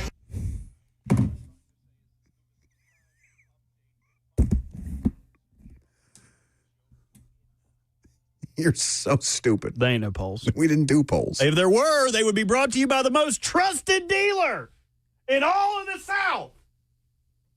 That's Black Jesus. Two Rivers Ford. The South's most trusted Ford dealer. They put the city on wheels. It's, in fact, Two Rivers Ford. Have a lovely weekend. Oh, hold on now. What? Can't just get out of here. Why not? I didn't play the music yet. Lucas has been shifting around in his seat, getting ready for his 17-hour drive in McDonald's. Hit the road. Give us some positivity on the way out, Lucas. Say something nice for the people. Love you guys. It's over. Mercifully.